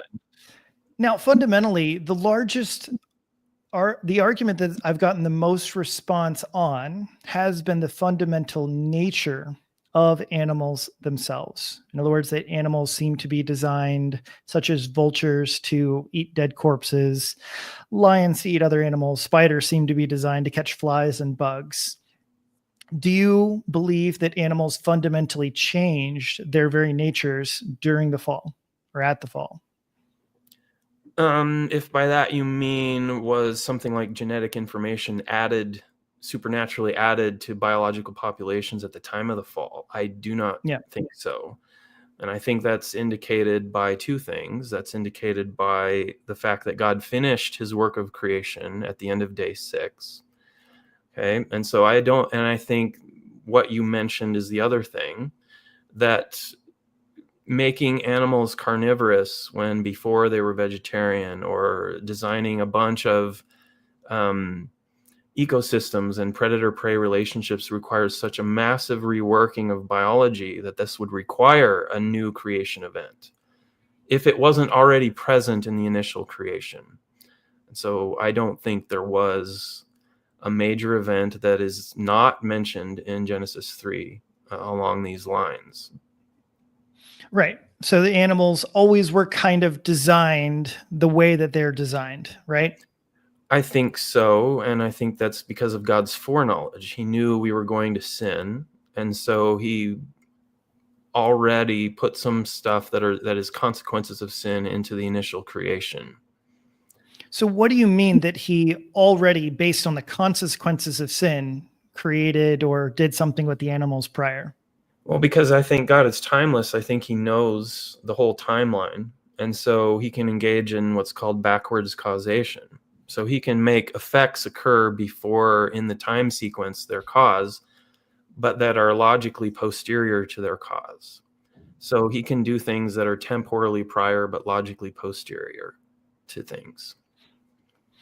So basically, you think the reason there was no animal death before the fall was because Adam and Eve fell really quickly before any of the animals got hungry. Something like that? No, I don't mean got hungry. I think most animals were capable of at least being herbivorous. So I would agree with a lot of young Earth creationists that think that, for example, sharp teeth is not necessarily an indicator of carnivory. I think that most animals probably could have eaten plants before. And I think carnivory is largely a behavior, not a genetic predisposition. So it's a feature of behavioral changes that occurred, maybe. But essentially, animals and the reason that they are predisposed to eating other animals is the result of backwards causation, and essentially because of the fall. Because of God's foreknowledge, he knew Adam and Eve would fall, that he then instituted backwards causation, which caused him to create the animals with the disposition to eat one another. Is that right? Yeah, and I think that also applies to human beings. I think he created us requiring the tree of life to live forever, knowing that we would sin, and knowing that he could then kick Adam and Eve out of the garden, and that would result in them becoming mortal. I think all that was planned in advance. I don't know of any Christians who don't think God knew that in advance. But there does seem to be a distinction between backwards causation, in other words, their sin caused events in the past to take place, as opposed to God simply kind of planning ahead. God caused those events in the past to take place. Mm-hmm. So God is the one who has to be involved if there's backwards causation, because he's the timeless being. Isn't it sort of a punishment, or a curse? So God's giving a curse or setting up a curse before the sin? Not logically before it. Okay. Not logically before. Yes. So you understand. Back to your theory of time. Well, there is a difference, right? If we're gonna say that sin is the cause of death, that has nothing to do with time, right? Well, I guess, I mean, depends if you're talking about like, okay, I'm going to die, but the cause of my death is a sin that I haven't committed yet.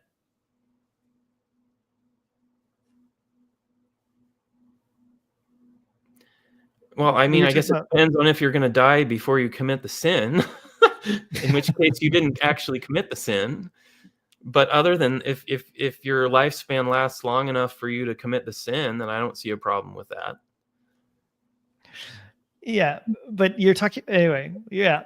So to me, the idea of backwards causation is the idea that yes, God is doing things in the past based on events that you will do in the future or have done in the future. Because you have a B theory of time; those moments are already real, right? And so you've already sort of done this, and so God is causing an event from the moments prior, and he's doing it logically prior because those events logically follow this sequence. Is that not adequate enough? I mean, I think you understand my view. Is there? No, I'm just clarifying for the audience. I'm making sure that. So I know some of it may be rehashed from other conversations that we've had, but I think that the majority of other people are not nearly as familiar with either the theories on time nor what backwards causation entails. So I want to go back to Genesis chapter 1. And I know you say that I have not given any biblical arguments. So, and you would agree though, that you accept some of these patterns and would just say that as a young Earth creationist, you can accept some of these other patterns as part of a young Earth model. Is that right? What patterns are you talking about? So, for example, you mentioned the framework hypothesis. Oh, yeah. Yeah, and I know a lot of young Earthers who do. Like there's literally nothing about the framework hypothesis that contradicts a young Earth view. As I tried to make clear in the opening statement, God is the author of history. If he wants to write symbolism into history for some reason, and we know he did that with the 6-day week and the 7th day of creation as an example to us for how we should live, right? God could have created instantaneously. He created in 6 days and gave us a 7th day of rest because he intended that to be symbolic to us. But that doesn't mean he didn't actually do it that way for real, like in history. In fact, I think that is evidence that he would have done it in history just to show us, hey, this is important, right? Like, sure. But I just want to make sure that everyone understands. Yeah, for the most part, you actually don't dispute the patterns, such as the framework hypothesis or the connections or the idea, because you agree that day one begins in verse 3. So each day begins with God said, ends with there was evening and morning. And basically, because I give 5 different bits of evidence to support the idea that days 1 through 6 are tightly connected, and you would generally agree with those. I'm not asking you to recite them all from memory or anything. Yeah, I just don't see what that has to do with the age of the Earth issue.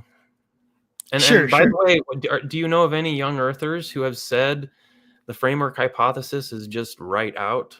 Like that can't be the truth? Yes, I have heard that. I have heard that. From who? From I would have, like I said, I would have to bring up the receipts to All go right. and do those. I'm sorry, I didn't bring a list of names. Like many other things, young Earth creationism is a spectrum of views, right? And some people will hold to certain ones and reject certain claims, and other ones will accept other ones, right? Just like any other theological view. And I know, while for you, it doesn't seem to be compelling at all. I think that it is compelling and worth noting for many other people in the audience. If you have day 1 beginning in verse 3, then yeah, I think for the rest of us, the logical implication that there is prior matter, prior material, for most of us, we believe that, okay, if there is prior material, then it does suggest that there is time prior to the first day. Now, you mentioned the idea of 6-day creation account, and you have to say that, like, okay, this is an absolute beginning. You believe this is the absolute beginning of the entire universe. The only thing, as far as you know, that's not created in this example are the angels. Is that right?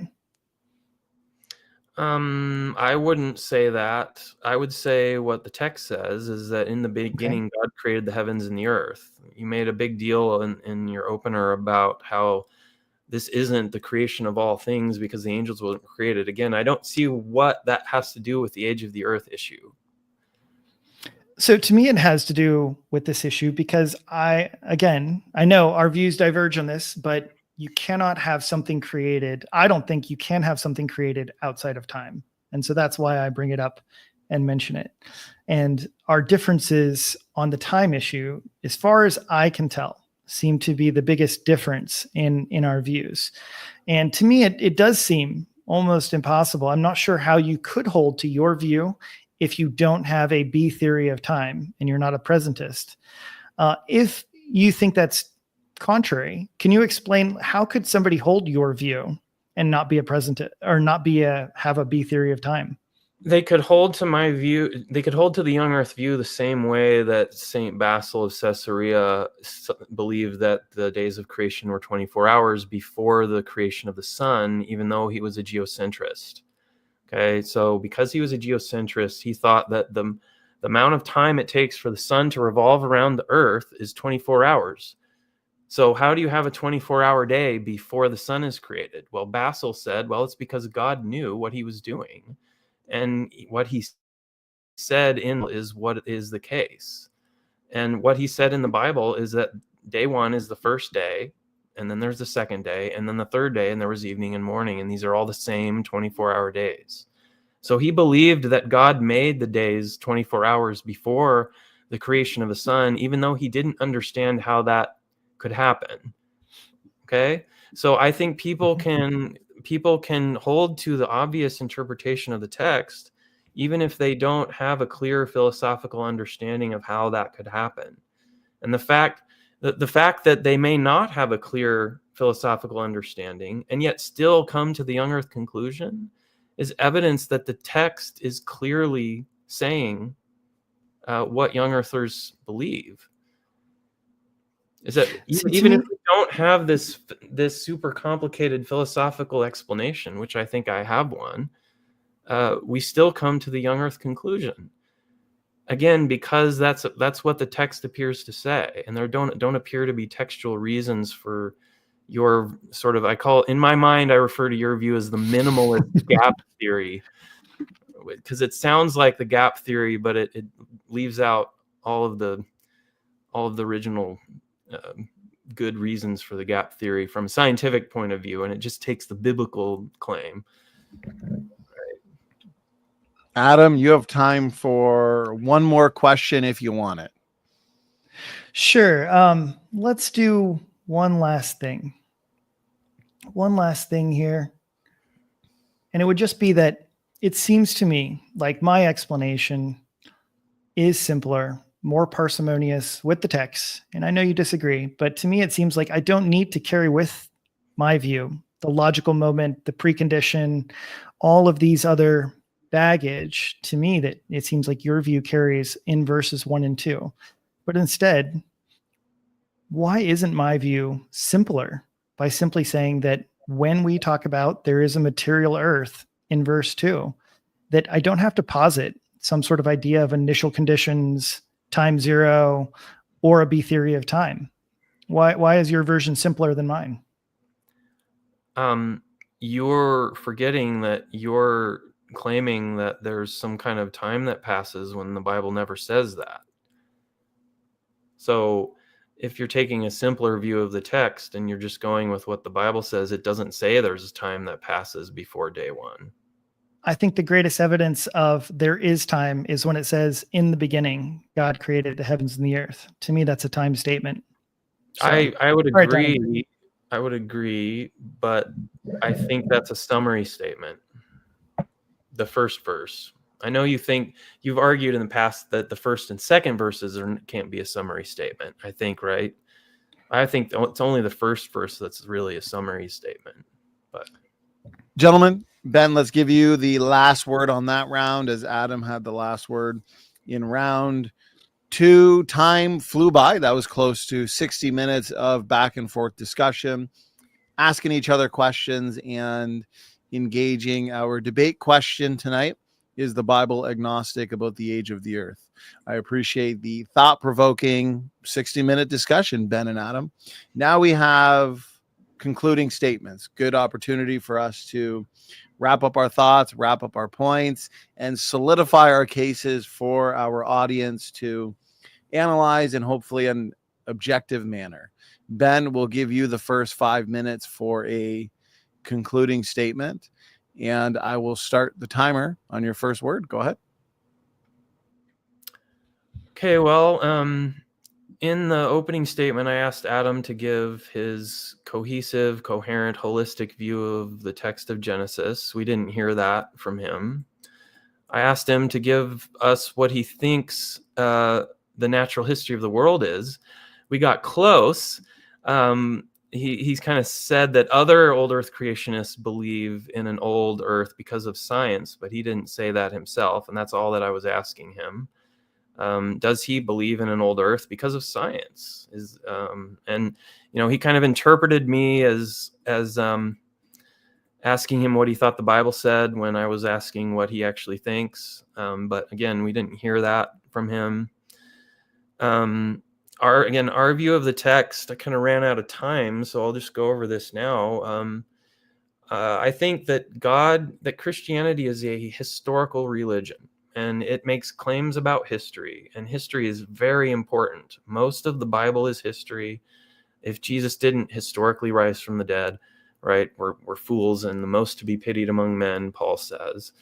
If God is not the actual creator of the universe in actual history, then who are we worshiping, and why do we think he's, the one true God? The Bible is a historical document that makes claims about history, and the theme of Genesis is this is the history that Moses is telling to bring everybody up to speed to where they are at the time of the Exodus and whenever Moses wrote Genesis. Okay. And all throughout Genesis, we get a timeline from the beginning of Adam, from the beginning of the first day of creation. It goes 1, 2, 3, 4, 5, 6, and Adam is created. And then starting with Adam, we get this long timeline of about 1,600 years until the flood, and then timeline up to Abraham and all the way up through Joseph, which the contemporaries of Moses would have then known that was a few generations before them in Egypt. We also get themes that I think are there, that at the very last verse of Genesis is Genesis 50, verse 26, which gives the age of Joseph at his death, which is 110. And I think this is God saying that this is the completion of God's plan that he outlines in Genesis 6, where he says the days of man will be 120 years. And Joseph is the first one who dies under age 120. And so, again, I think the timeline is extremely important to the book of Genesis. And it is very strange if Moses were to leave out a period of time prior to what he calls one day, and then the second day, implying that one day is the first day, leave out a long period of time of actual history that's not in this account, that's supposed to be the history of the whole universe. And then he leaves it out and then doesn't even mention that it's there. So not only does he not mention that it's there, he doesn't give any kind of timeline at all, even though the entire rest of the book takes place on the backbone of this timeline, from the beginning of creation in day one and to the end of the genealogy with Joseph's death. I mean, it's all takes place within this chronogenealogy. And I would argue that the beginning of Genesis 5 is the beginning of the chronogenealogy, starting with Adam, but Genesis 5 is actually the third creation account. We often speak of there being two creation accounts in Genesis 1 and 2. Genesis 5 contains a creation account as well. It refers back to the creation account in Genesis 1, and it talks about man being made in the image of God, and it talks about them being made male and female in Genesis 5, and then it talks about in the day that they were created, which is the same wording used in Genesis 2, verse 4. So it's a callback to both the previous creation accounts, and Genesis 5 is the beginning of the third creation account, and then it starts immediately with the timeline. And so I just have a hard time, some of these old earth arguments give me the impression of a 13-year-old who is mad at their parents for not letting them stay out past 9 p.m. or something, and is arguing with their parents and trying to get out of it. And if you ask that 13-year-old anything about what their parents think, his response is going to be, well, my parents are wrong, but that they don't have a mature view themselves. And I think a lot of this objection to the young earth view is like that. 20 seconds. Okay.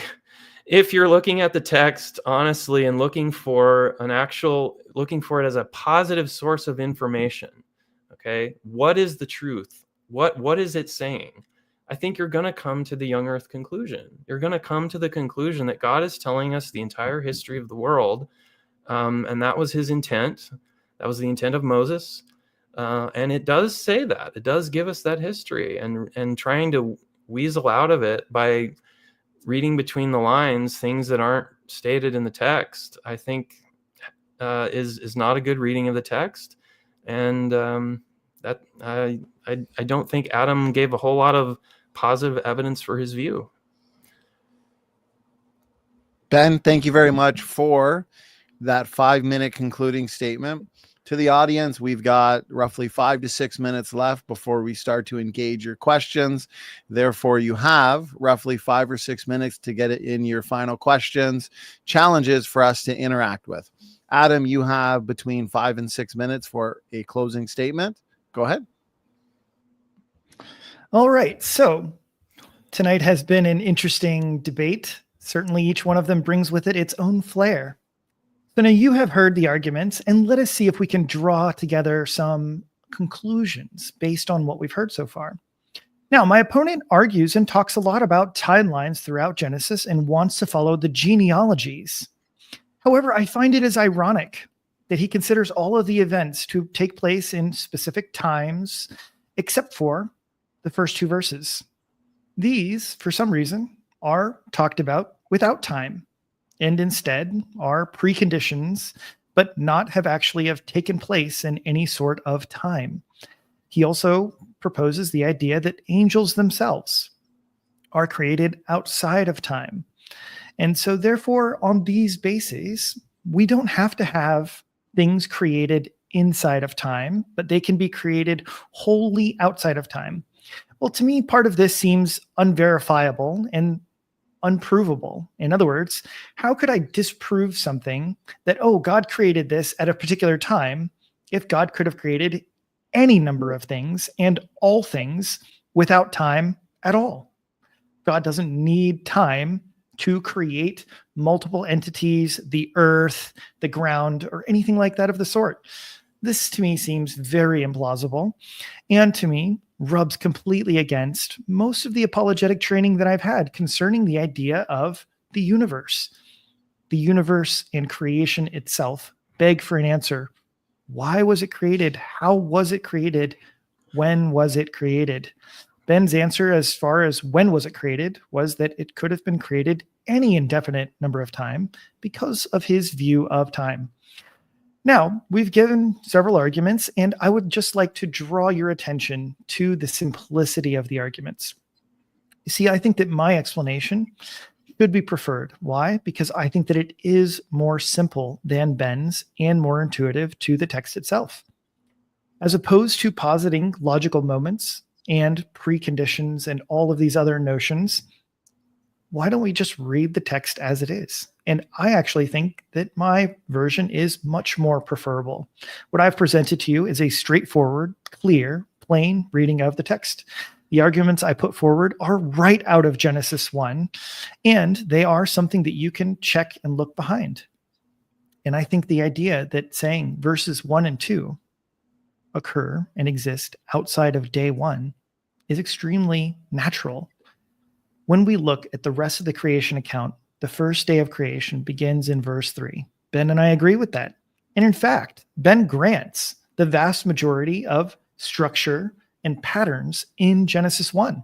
He agrees that days 1 through 6 seem to match up, and they do so outside of the first 2 verses. Therefore, if the first 2 verses are not some part of day 1, and the author has explicitly left them outside of day 1 in the text, then you should prefer my version. You should prefer to read the text as if these are already present, meaning that God created the earth, the water, and the darkness sometime in an indefinite period before the first day of the 6 days of creation. It is important to note that the 6 days of creation are not explaining and expressing the creation of all things. It's merely expressing this particular view. It is focused on the earth and how God shaped and molded and prepared it for mankind. This is why it doesn't mention the angels. And yes, of course, while Ben and I disagree about time, I certainly cannot agree that the angels have been created eternally in the past. Now, tonight, I feel like I have given several reasons why you should be agnostic about the age of the earth. I've proposed that the earth has materially existed prior to the first day of creation. And I think that we should follow the Bible where it leads. And so with that, I would like to leave with this quote from Michael Licona, a New Testament scholar. He says, "If I truly have a high view of Scripture, I will embrace it as God has given it to us, rather than insist it conform to my model, shaped by how I think he should have given it. If I refuse to do this, I may sincerely believe that I hold a high view of Scripture when I actually hold a high view of my view of Scripture." And so with all of this, you have heard the arguments. Judge for yourself what the Bible says and what it does not say, and see if I have not spoken to you the truth of the text. All of us are called to be Bereans and to follow Christ. And we may come to different conclusions, but I will tell you to follow the Lord Jesus Christ in full view of your own conscience and being led by the Holy Spirit. And I am grateful for this opportunity to be able to present to you this view on Genesis chapter 1. Thank you. Adam, thank you very much for that concluding statement. Gentlemen, that concludes our opening statements, our rebuttals, a 60-minute cross-examination or discussion, and 5-minute concluding statements. It was a comprehensive debate on the topic. And as I figured it would be, it was a very thought-provoking one as well. So Adam, Ben, appreciate the knowledge you have on these issues. Okay, we have a lot of audience questions here. I'm excited to get to them. I'm excited to see how you both engage these questions. We've had a very interactive chat and just a lot of engagement. So this is good. This is what we want. We want these edifying debates for the audience to enjoy.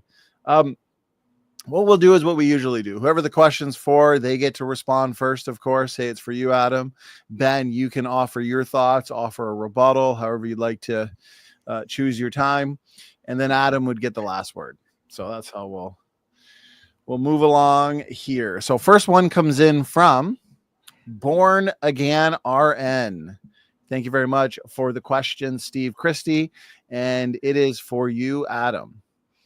Mark? Yes. Oh, sorry. Yeah, no, go ahead. Are you going to let me read it, or are you just going to? My apologies, Donny. I'm sorry. No worries. You're forgiven. I was all ready. All is forgiven, Adam. I know how exciting it is to get to these questions. So, here we go. Let's have some fun with Steve's question. Appreciate it. Mark 10:6 says, "From the beginning of creation, God made them male and female," which is the Greek word in the LXX, Genesis 1:1, when God created the heavens and the earth in the beginning. Is this young earth creation? Go ahead, Adam. Yeah. So God created the heavens and the earth in 6 days from the material earth, water, and darkness mentioned in verse 2. And so I don't think this is a problem at all. And I have also said quite publicly that I actually lean towards the idea of a young Adam. In other words, you could totally hold the view that Adam was only 6,000 years ago, that Adam and Eve fell about 6,000 years ago, and most of this. And I actually feel like this is completely consistent with the view that the Bible is agnostic towards the age of the earth, since what I'm espousing is that the earth existed prior to the first day of the 6-day creation account. And so if you started day one of the 6-day creation account and count to now and arrived at, okay, it's 6,000 years, that's great. It doesn't change any of the arguments that I've put forward thus far, because the proposal then would be that, yeah, God created in 6 literal 24-hour days from the material that already existed, namely the earth that it mentions in verse 2. Thank you, Adam. Ben, floor is yours. Go ahead. I mean, I think Jesus Christ is referring to the common view of the text at that time, which would have been known by everyone at that point. We know that the Hebrew calendar, I think it's about 5,784, 85 years now. I might be out of date on that, but the ancient Hebrew view was a young earth view. And all Jesus is saying here is he's referring to that summary statement in Genesis 1:1. In the beginning, God created the heavens and the earth, and tying that to the creation of male and female I believe in verse 27. If Moses is referring to this account, all of Genesis 1 as the beginning, and I think Jesus is referring to that as well, I think that's the same account. I don't think that Adam is going to have a problem with this, as he said, because of his particular view. And the problem that I have with his view is that it's almost like perfectly constructed to answer this one question and no other questions. So is Jesus tying the creation of male and female to the first 6 days of creation? Absolutely. But the problem that Adam's going to have here with this is that he says there's this huge gap of time that's not in the text between Genesis verse 3 and the first 2 verses. And so he can just claim that this beginning period was a longer period of time, an unspecified period of time. But again, I don't see that in the Genesis text. So whatever Jesus is referring to here is he's referring to Genesis. So our argument is really about Genesis. Thank you, Ben. Adam, question was for you. You get the last word. Go ahead. Now, Ben keeps saying that I must be inputting this huge amount of time. But again, the topic of the debate is the Bible is agnostic on the age of the earth. I don't have to assert any amount of time, because what I am claiming is the Bible is not asserting any amount of time. Sure, somebody else could say and interject oh, there must be this massive amount of time. It could be that young earth creationism is entirely true, and that God had the pre-existing matter, earth, water, and darkness 5 minutes before day one. And so therefore the earth is 6,000 years and 5 minutes old. Okay, that's fine. What is the point that I am asserting and making is that the earth and its age are not told by the Bible, and that the Bible is not making some sort of major claim by it. And so, of course, I agree that Genesis is what Jesus has in mind and what he has in view. But I also do reject the claim that he says, oh, this was the understanding of all of the ancients.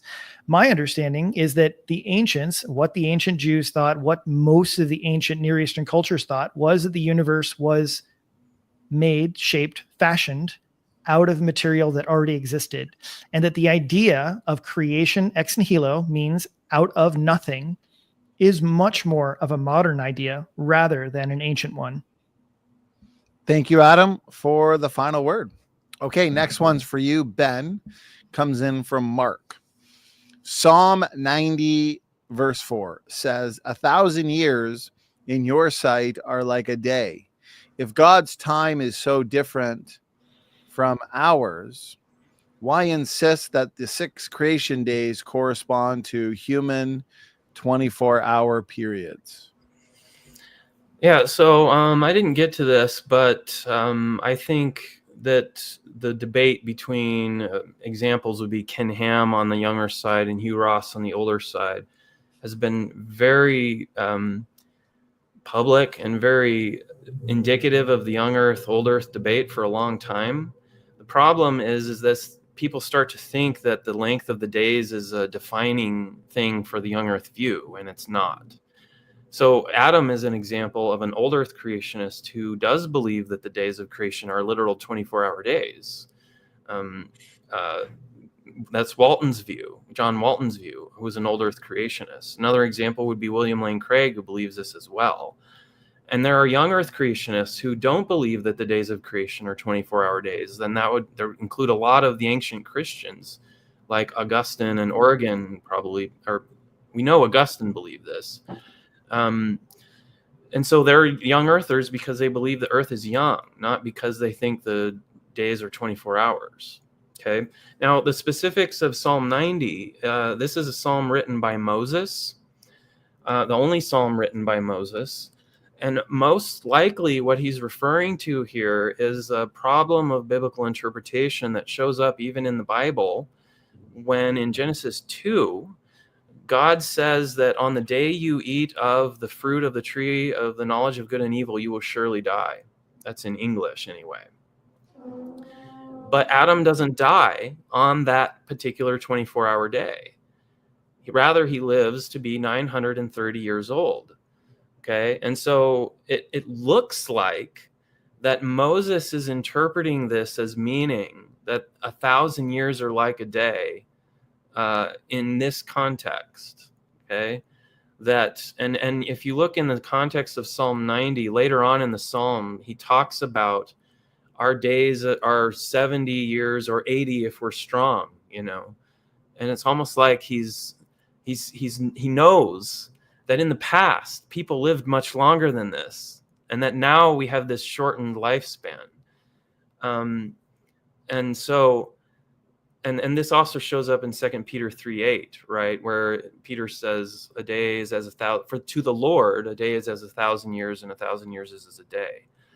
But nobody in the ancient Christian world actually applied this to the days of creation in Genesis 1. Okay, that is a modern invention of the day-age view, made famous by Reasons to Believe and Hugh Ross. Okay, and they are the ones who are claiming that, well, because the days could be 1,000 years, that talks about Genesis 1. None of the ancients believe this, and you can look at one of my other appearances on Standing for Truth to talk more about this. Okay, they were trying to solve an issue in Genesis 2 and Genesis 3, not in Genesis 1, and that's what this reference might be referring to. Ben, appreciate it. Adam, over to you. Yeah, so this isn't really going to pertain to me particularly too much.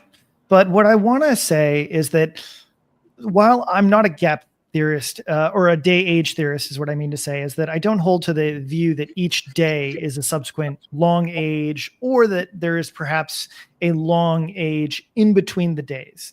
I will just say that I'm sympathetic in the sense that the days of Genesis 1 and what Genesis actually says are interesting, where it ends with one day, second day, or like second day, third day, a fourth day, a fifth day, in which case there is a definite article for the days only in day 6 and day 7. In other words, it says the 6th day, the 7th day. So grammatically speaking, the Hebrew does seem to be a little bit more flexible when it comes to a gap theory in between days, or a day age theory, in just that it says a one day, like a second day, a third day, a fourth day, a fifth day, and then it finishes, and finishes with the 6th day and the 7th day. And so I just think that that's really significant, or interesting anyway, in the Hebrew itself. But aside from that, yeah, I don't have too much else to say about Psalm 90 and pertaining to this debate. Thank you, Adam. Ben, you get the last word. Question was for you. I guess I don't know, again, what the definite article thing proves. I don't know about the age of the earth issue. I guess, again, it's not really related to the question, but I just see a lot of arguments being made that are like the ones you make, Adam, that are designed to poke holes in a historical reading of the text, but don't really prove anything about the age of the earth.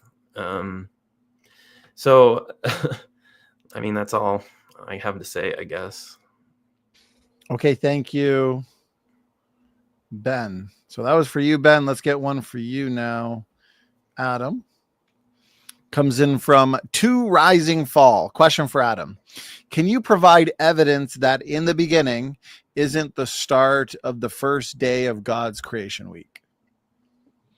Yeah, I would encourage you to go back and look at my presentation, as the 5 points of evidence that I presented are evidence that when it says in the beginning, it is not part of the first day of creation, because verses 1 and 2 are disconnected and disassociated from the first day, which is in verse 3. And even Ben agrees with me that, yeah, okay, it's not directly connected. And so these evidences were, one, the patterns, the pattern that, each day begins with, and God said, and then it ends with, and there was evening and morning. It also shows that there's a pattern connecting days 1 through 3 with days 4 through 6. There is an act of creation or a blessing on each one of these days, 1 through 3, days 4 through 6, with a double blessing in day 3 and day 6. Subsequently, there is also a connection where the first 3 days are focused upon separating, and the second 3 days seem to be focused on filling in those gaps. Next, there is also the connection that each one of these days seem to appeal back to verse 2. Each one of these appeal back to verse 2.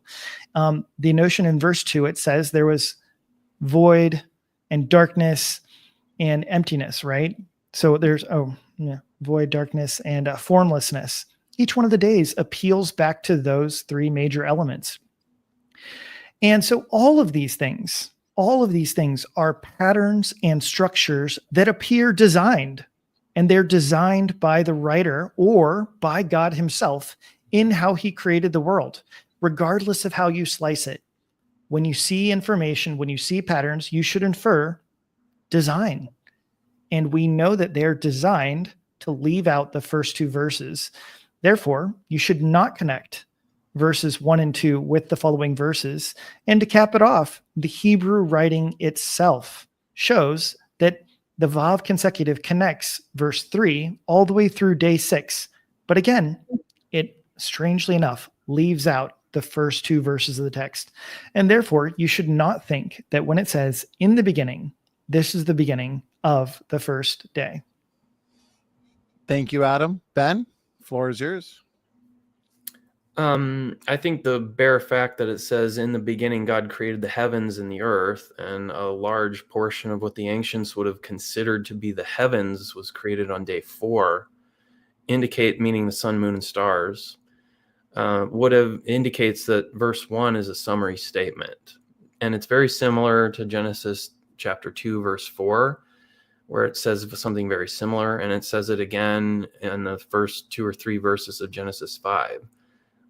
So these are not indications that God is actually doing this at this particular exact moment every single time. Okay.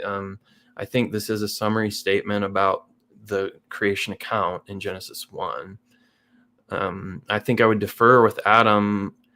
I think I've heard him, again, he didn't say this, but I think I heard him argue that against the young earth view that verses 1 and 2 are summary statements. And I don't think that. I think verse 2 is sort of an initial condition statement logically prior to the first day, that gives you the initial conditions of the first day. So I don't think that in the beginning means exactly the start of the first day. I do think, though, that it means the first week, because that's the summary statement of chapter 1. And so again, when Jesus says in the beginning, and when God says in the beginning, he's referring to this period of time where he created the heavens and the earth. And it says at the end of chapter 1 that he finished doing that. So when in the beginning means that first week of creation, I think. Thank you, Ben. Adam, you get the last word. Go ahead. Yeah, and my primary point is that there is something that exists prior to the first day of the 6 days of creation. And that's the distinction that I'm making, is that God has a very specific creation week, 6 days of creation. And the primary point that I'm making is that is not all created things. And of course, Ben's disagreement with me has to do with many other statements concerning time, because I believe that whenever God created the angels, there must have been time, and I believe that God did so in time. And so, to me, this shows that there are moments prior to the first day of creation.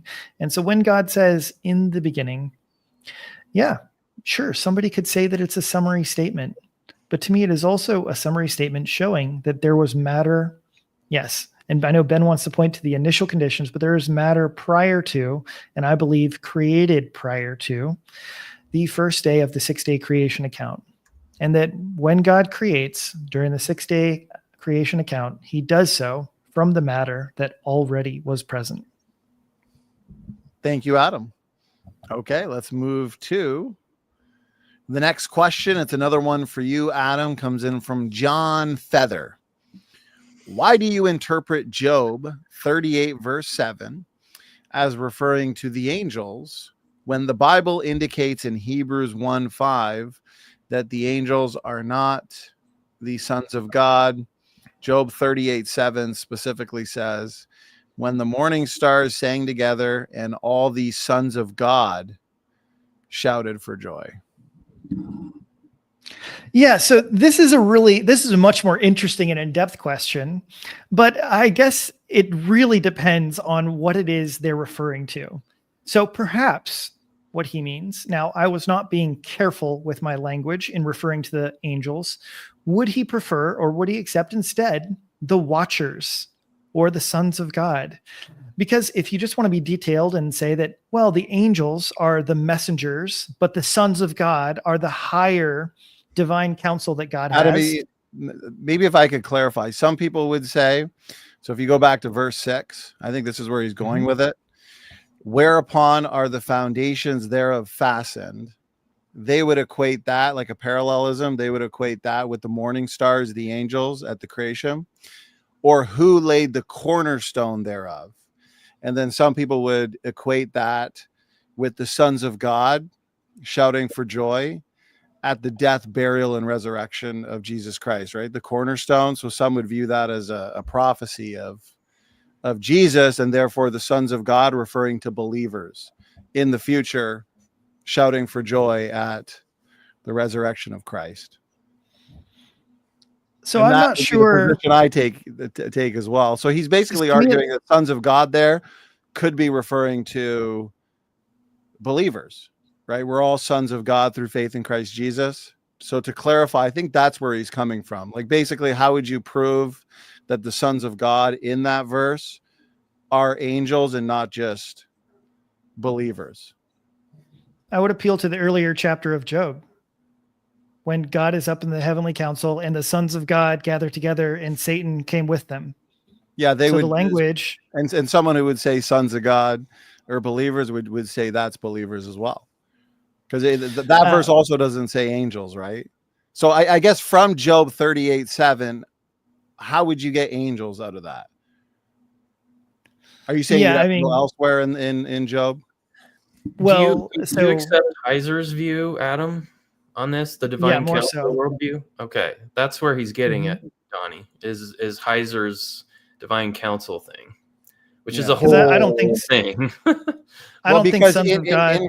In verse 36, it does say who laid the cornerstone thereof, and we know cornerstone is a reference to Jesus.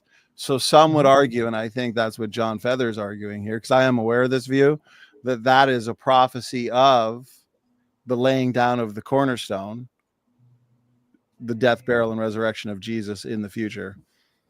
It seemed to me the question was focused on how do we get angels out of the sons of God, I guess. That's what I was. Right, and he's saying, so he's basically challenging you to prove that the angels there is even referring to the sons of God. The sons of God, he seems to be implying, are not angels. Could be something else. Yeah, so this would probably go much better in one of my other debates in which we talk about, do saints go to heaven right away, it sounds to me. Because certainly I don't believe that we have any saints going to heaven from the Old Testament. And so therefore, I find it very difficult to hold the view that, okay, that there is some sort of notion of saints being referred to as the sons of God sitting in God's throne room when Satan is approaching in the book of Job. And so, yes, I take the view that it is the angels that are being referred to. Or, yes, if you want to be more detailed, they are not necessarily angels, but some other sort of divine beings, if you want to look into Michael Heiser's view, and that's what's in view when Satan is coming into the room. I think he's equating it. So he equated it here with Hebrews 1:8, but under the sun, he say it. So he's basically saying that because Hebrews is talking about. So he's saying at no time has God ever called an angel a son of God. So how can therefore son of God here be angels? Adam, does that make sense? His point here? Yeah. I just think that this is, if you want to be very literal, to which of the angels did I ever call son? Right. That's what Hebrews is referring to. And so, I think that this is a very interesting notion, but I think that certainly when it is calling the Son of God, Jesus, Son of God, that it does so certainly in a different way. Because if we just want to look at this on a flat reading, I think that it destroys all sorts of notions, because he calls us sons of God. We are children of God. And so we are adopted into God's kingdom. And so I don't think that we should be so monolithic when we see that statement in Hebrews. He is trying to make a significant point that there is a distinction between Jesus and the other angels in this unique relationship. But I don't think that he's just trying to be really wooden with the term sons of God. Okay. Appreciate it, Adam. I'll avoid the temptation of pushing back because I'm the moderator. I can't be debating you here, Adam.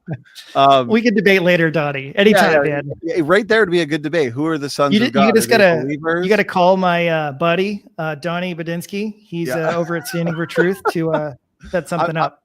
I'm gonna perform a whole genome duplication and have myself as moderator and as debater. You'd need a whole lot more than that to clone yourself. That's true. That's true. Ben, my good man, over to you if you had anything to add or any thoughts. Yeah, the term sons of God opens up a huge can of worms. The first time it's referred to is in Genesis 6, where it says the sons of God saw that the daughters of men were beautiful and married them, right? And it's implied that the sons of God are evil in that verse. And in fact, some people claim that the Nephilim are the products of this. In fact, the most popular view of the text in Genesis 6 is that the sons of God are demons, and that demons came down and literally married and procreated with human women, and that the Nephilim are sort of these half angel, half human offspring of the sons of God and the daughters of men. So this isn't really a, again, it's one of those things that has been an issue in biblical interpretation for a long, long time, way before any old earth views came around. My own view, I disagree with the divine council view of Heiser that Adam takes, but I would also say I think the sons of God is a term that refers to beings that don't have a human father, and that would include angels and demons, and it would also include Adam is called the Son of God in Luke's genealogy in the Gospel, and of course Jesus Christ. And so when the Bible says sons of God, it could be referring to any of these people, I think. Are you familiar, out of curiosity, with Dr. Jason Lyle's view on Genesis 6 being the Sethite theory? I'm familiar with the Sethite theory. I don't like that interpretation, okay. But I'm familiar with the Sethite view. Yeah. Well, to those that love that topic, Sethite line, right? Yeah, right. It is basically unbelievers, the wicked line, and the godly line coming together, commingling to create a generation where you basically have unbelievers and believers intermarrying and reproducing. But to the audience who enjoys that topic, I enjoy that topic. We have a really good debate coming up in March on the Nephilim question, right? People love that Nephilim debate issue or controversy. So we have a debate between Pastor Tommy McMurtry and George Antonios on the question, who are the sons of God? So in a way, this is a bit of a teaser for that. Adam, you get the last word. Go ahead. Which view is George taking on that view, on that discussion? George Antonios is taking the angel human hybrid idea of Nephilim. Tommy's taking the view that sons of God are always referring to believers of some kind. So it's going to be good. Yeah. One of these days I've thought about adding that to the list, but it's not quite on my priority list. It's a growing list, isn't it? Yeah. One thing at a time, or 4 or 5 at a time. Right. So concerning, this, I just think that if you really do, you parse out all of the different passages that talk about, who did he ever refer to as sons of God? I do think it's an interesting and not a very simple question. And concerning the notion, Michael Heiser's view is that the sons of God are not angels. He doesn't refer to them as regular angels. He considers them as members of a divine council, and he doesn't make that, he doesn't think that they're in the same category. And so I think that, it depends on, there are lots of different, depending on which view you take on each one of these individual verses, in which case you guys can watch the future debate between me and Donnie and find out the truth. The debate of the century. By the way, gentlemen, there's a lot of positive feedback for tonight's debate. A lot of people expressing the fact that they really enjoyed the exchange between the two of you. And it's okay. Let's move on to our next question here. There's been a couple questions on this issue, Adam, directed towards you on carbon dating. So we'll just use this one and kind of the other questions on it are more or less the same, maybe a variation on it. Isn't it true that radiocarbon dating cannot give us dates past 100,000 years? Also, that there's not a way to date something to millions of years old. And then the other question basically has to do with carbon dating. And I'm sure you understand where they'd be going with that. So Adam, go ahead. The floor is yours.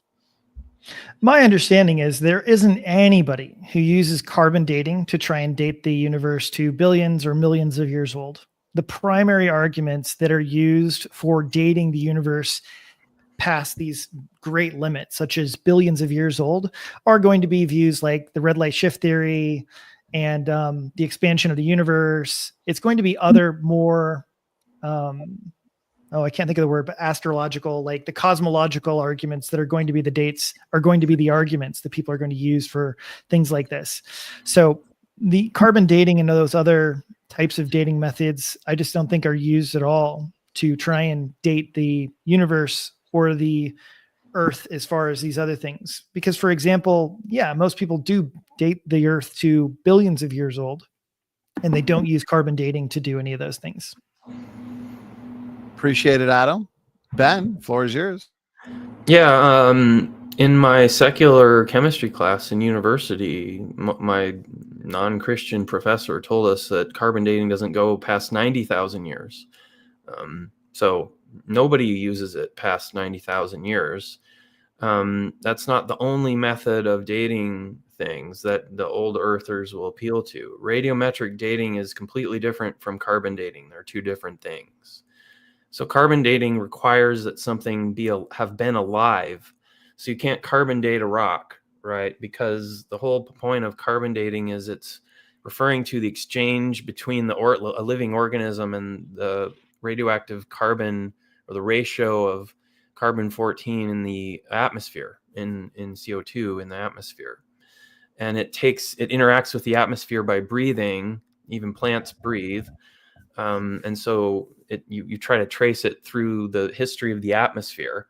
That's where the assumptions of radiocarbon dating come in, is what was the historical ratio in the history of the world of the atmosphere that they're using to date the animals to.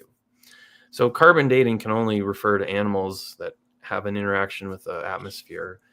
The way they try to date things like rocks that are not fossils or haven't been alive is another kind of radiometric dating.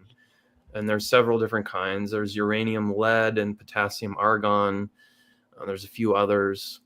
All of those involve assumptions about the initial conditions, about uniformitarian assumptions that the rate has remained constant throughout history, and that nothing has interfered with the amounts during that time.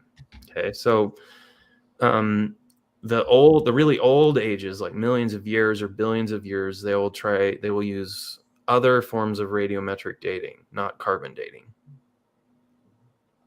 Appreciate it, Ben. And there's people in context of the carbon dating issue, to be exact, to relate it to either an old Earth or a young Earth. People are pointing out the fact that even though secular scientists don't use carbon dating for things older than 100,000 years, especially in the millions of years, then why do we find detectable levels of C14 and things like, and people are pointing to diamonds, oil, the argument basically goes that C14 should be gone if those things really are millions of years old.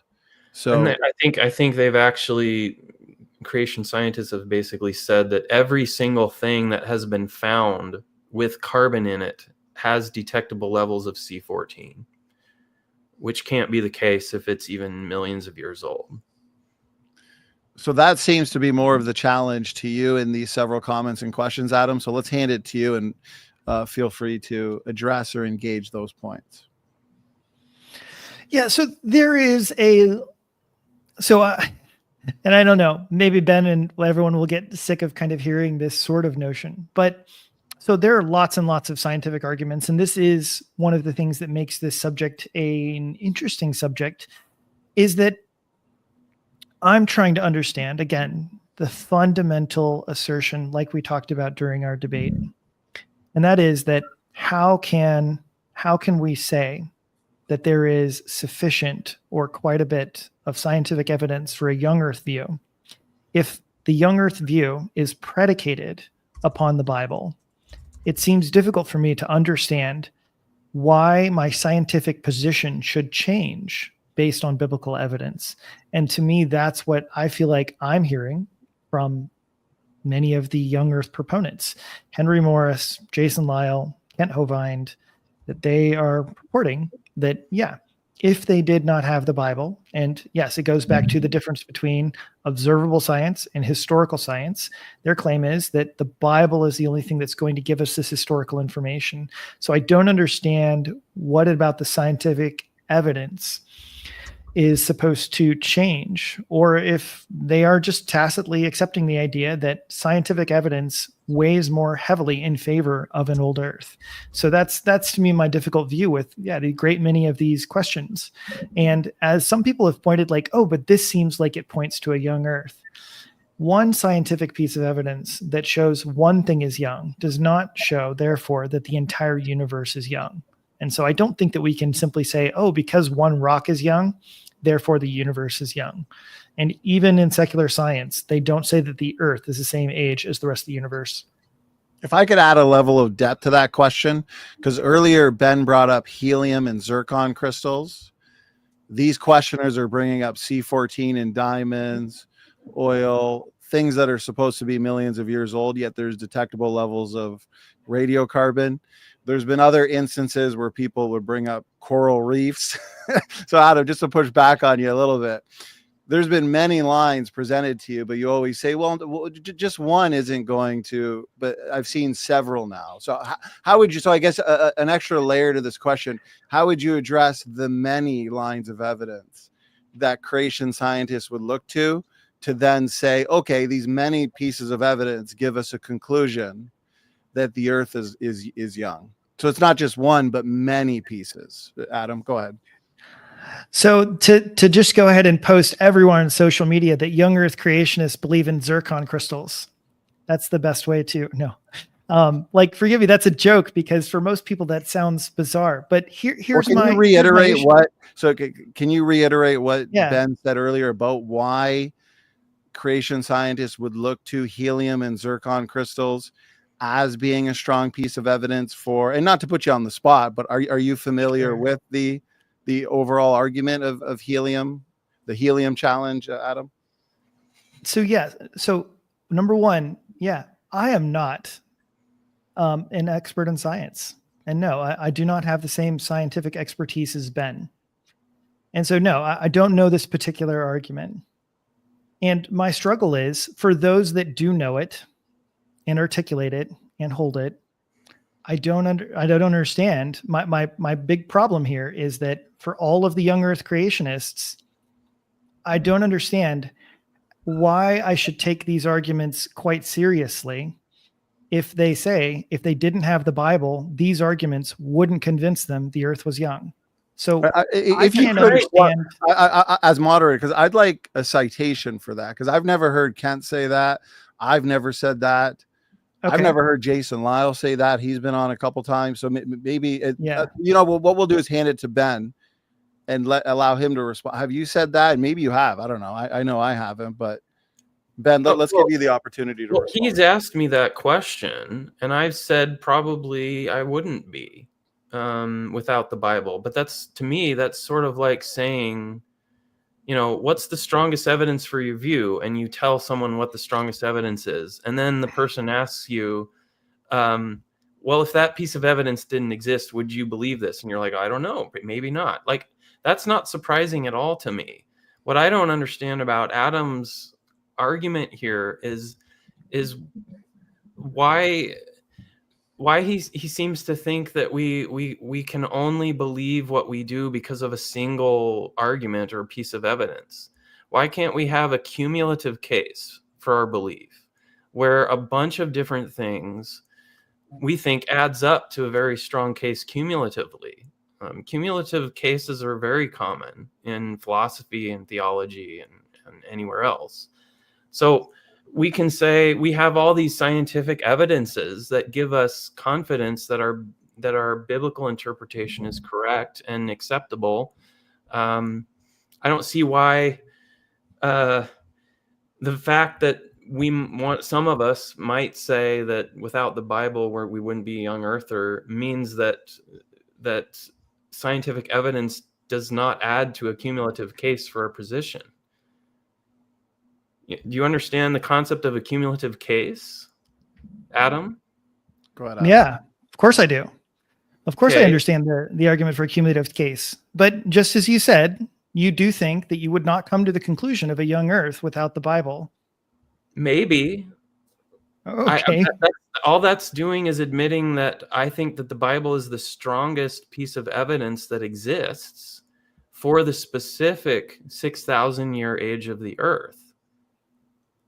I don't understand what changed about the scientific evidence. Did something change about the scientific evidence? To me, that doesn't make sense. To me, if the science is strong enough, then I should arrive at the same conclusion with or without the Bible.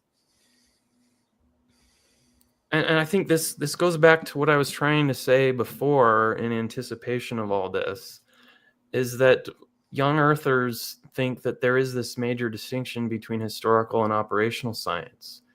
And historical science requires a ton of assumptions to get actual ages to things, like tree rings. We have to assume that there's a certain number of rings that grow per year, which may not be correct. We have to assume that we can count these layers and ice cores, that we can see the layers, and these are very arbitrary things. We have to assume that the radiometric decay rate has been constant throughout all of history. We have to assume that the expansion of the universe has been constant throughout history, and that it actually must have expanded from a singularity. Those are all assumptions. Those are not things that you can show scientifically. You can make arguments for them and present evidence and all this. Like the main piece of evidence for the Big Bang Theory was the discovery of the cosmic microwave background radiation. And there was this big deal about how accurate this prediction was about the temperature of it. But the accuracy of the prediction was 5 Kelvin, and the measurement was 2.73. Okay, so scientists believe things about scientific methodologies about the past based on assumptions and predictions that are in a factor of 2 off. It's common that scientists overstate the confidence that they have in historical claims based on scientific arguments. And young Earth creationists would take the position that we should not have that high level of confidence in historical science. Does that make sense to you? I mean, no need to. I would just probably reiterate most of what I've said. I know, yes, there are presuppositions that we begin with when we start with things, but how we get to these conclusions, I'm struggling to see how this is going to work. Now, Donny, would you like me to post quotes in the chat, or what would you prefer? How would you like me to, or just read a couple? If you'd like to, well, you can do both if you want. Either way. Okay.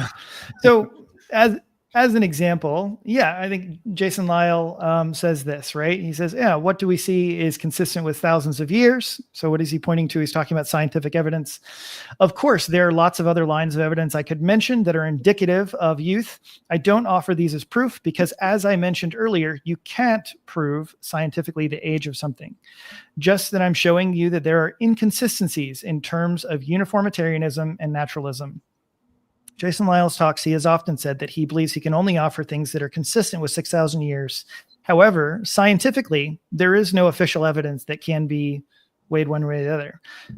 Jason Lyle says also here, I said, I'll concede that secular scientists are virtually unified in billions of years. I'm not surprised that Dr. Morris, he's referring to Henry Morris, when he also said that he is not aware of any scientist who comes to the conclusion of a young Earth based on science, or outside of a biblical interpretation. He said, is there any scientist that concludes apart from Scripture thousands of years? No. Jason Lyle. Ken Hovind, yes, says in his debate with Destiny, I'm not aware of any scientific evidence that shows exactly 6,000 years. And he was very clear in explaining that, he doesn't have anything that's going to conclude based on science alone that the Earth is young, and presented no evidence in which case he argues against, as Jason Lyle does, and as they both explain, that they argue against the idea that the universe cannot be billions of years old. But I have yet to see, yes. And Donny, here's an open thing, live on camera. I've told you behind, all of our chats that you are the last living hope as far as I'm aware.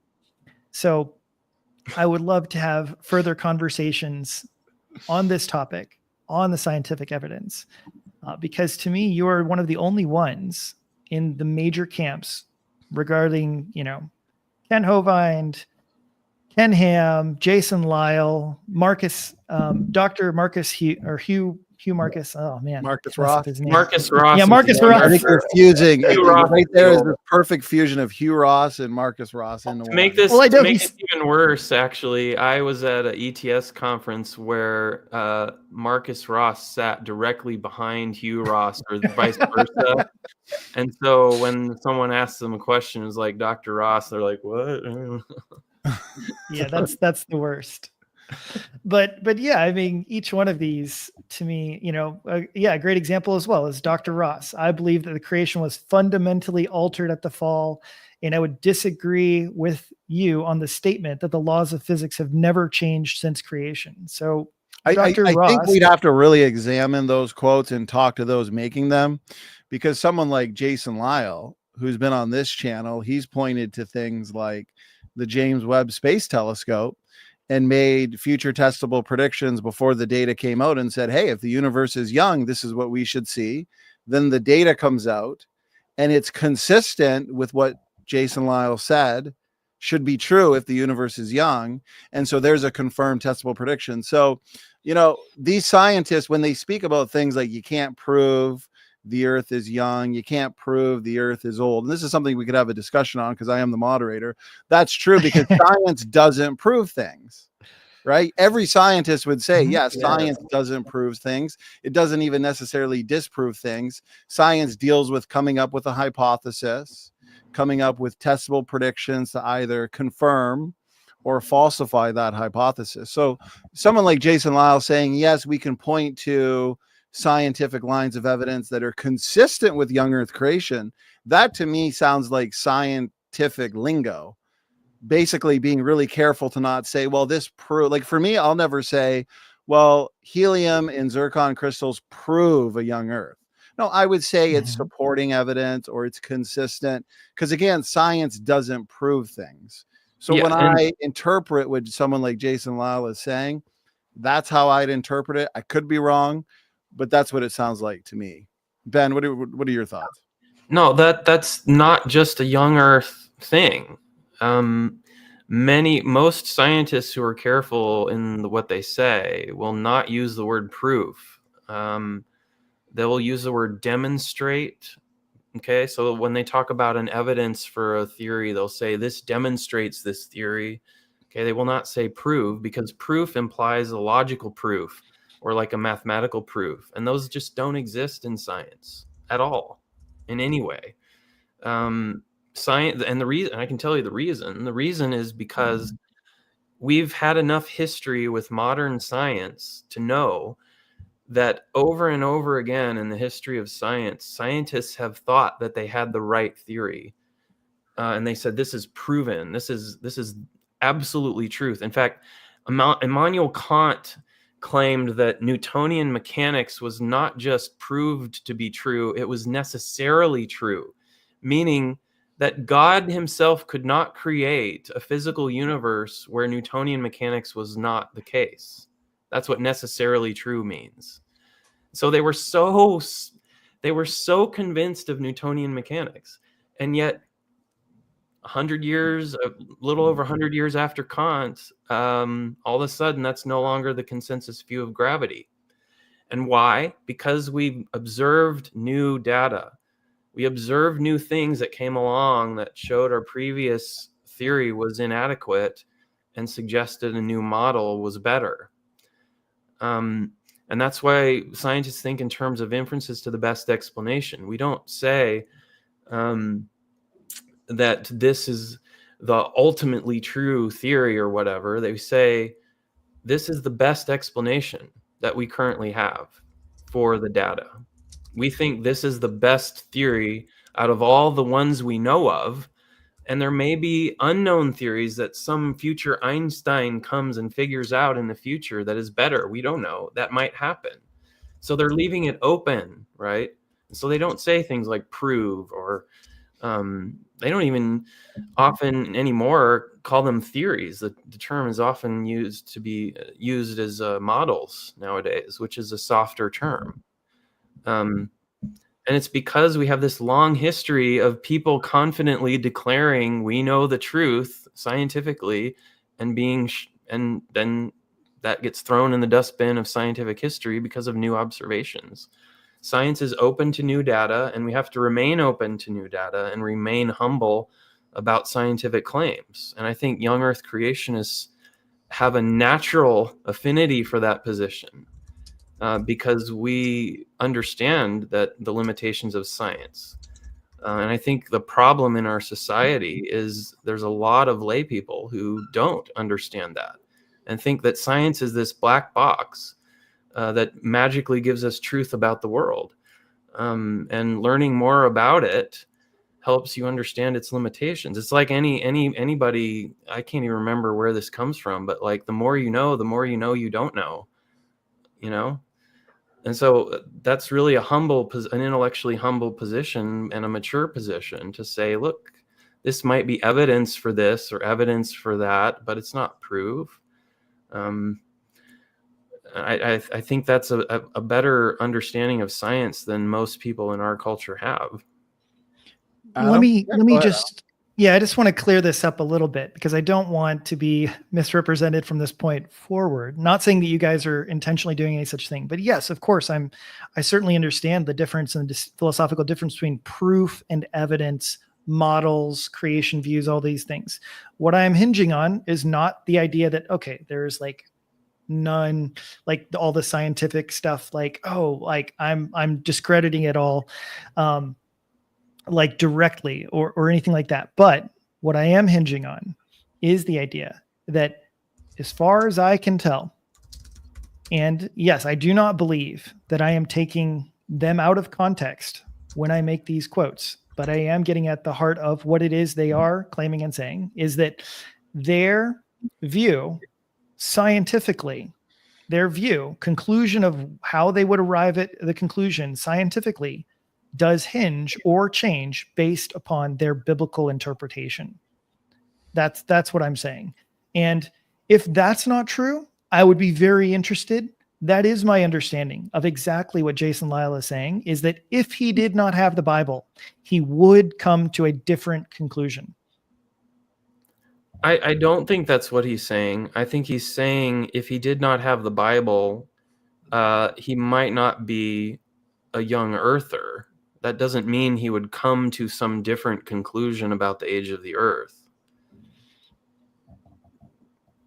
I mean, to me, that's did I miss something? To me, that sounds contradictory. He wouldn't be a young earther. That doesn't mean he would come to a different conclusion about the earth. You see, this is why I'm not sure that you're really getting the difference between evidence and proof, right? Because you think he has to have a view of the age of the earth because science will give us all the, like science is this magic 8-ball that any question you ask it, you shake it up and it'll give you an answer.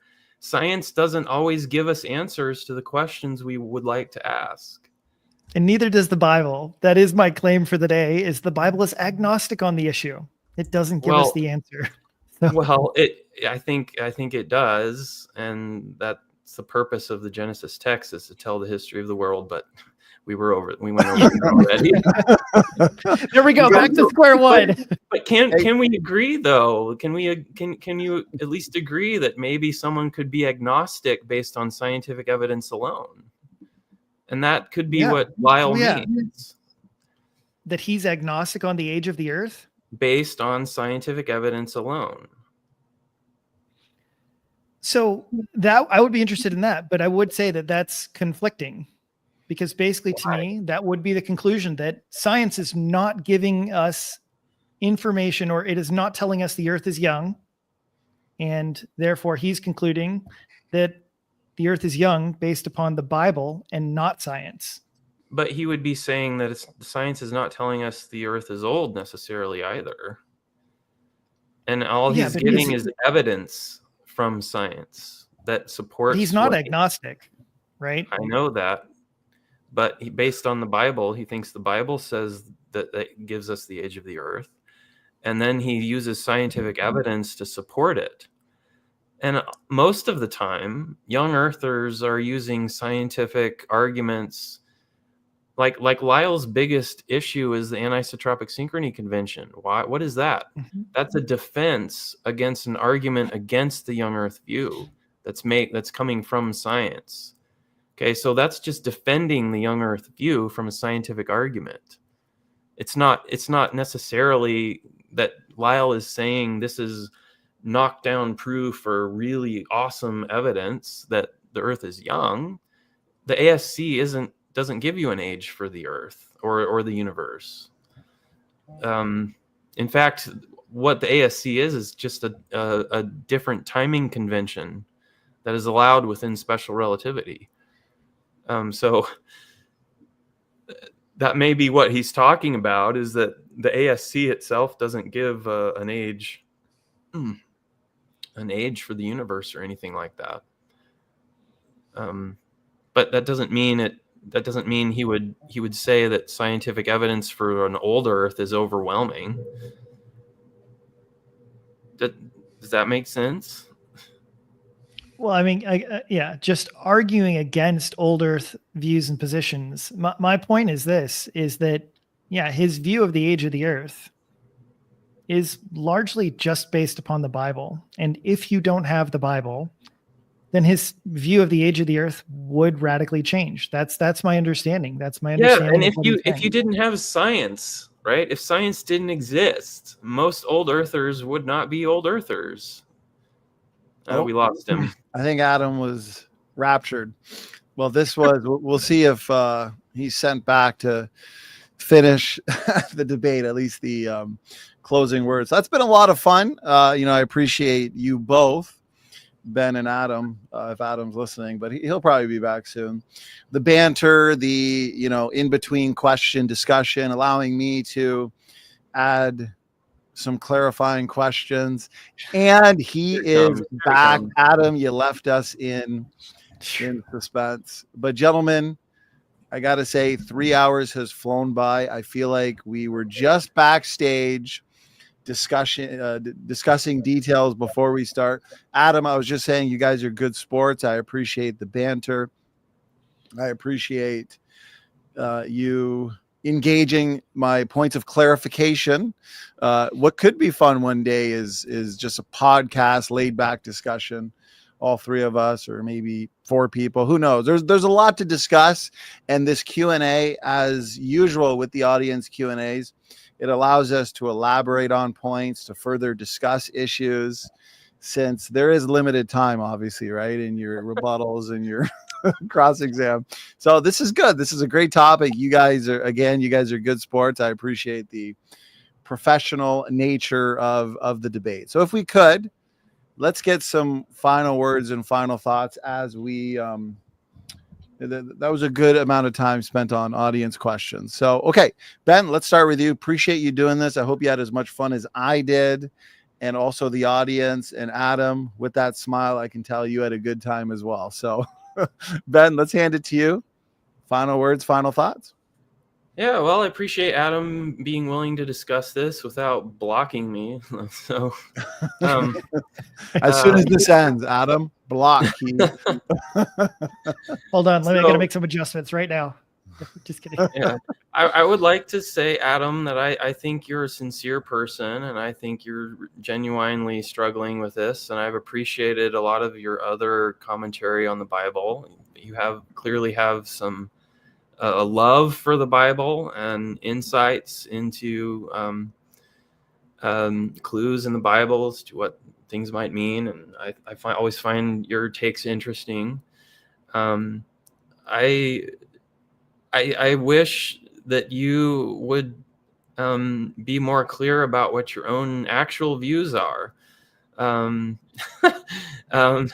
Because what I've been trying to say this whole time is, like, we have a clear view and there are other clear views out there, and you seem to have this very, very tentative, like, position that you hold very strongly.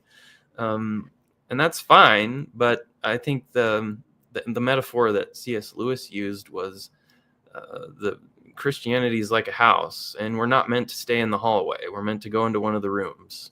So I hope you find a room that you like, and I would encourage you that I really don't think that the young Earth view is that difficult, would be that difficult for someone like you to take. I don't see a lot of strong arguments against the young Earth view. In fact, you even said, like, it could be young, I'm just saying that the Bible's agnostic. Well,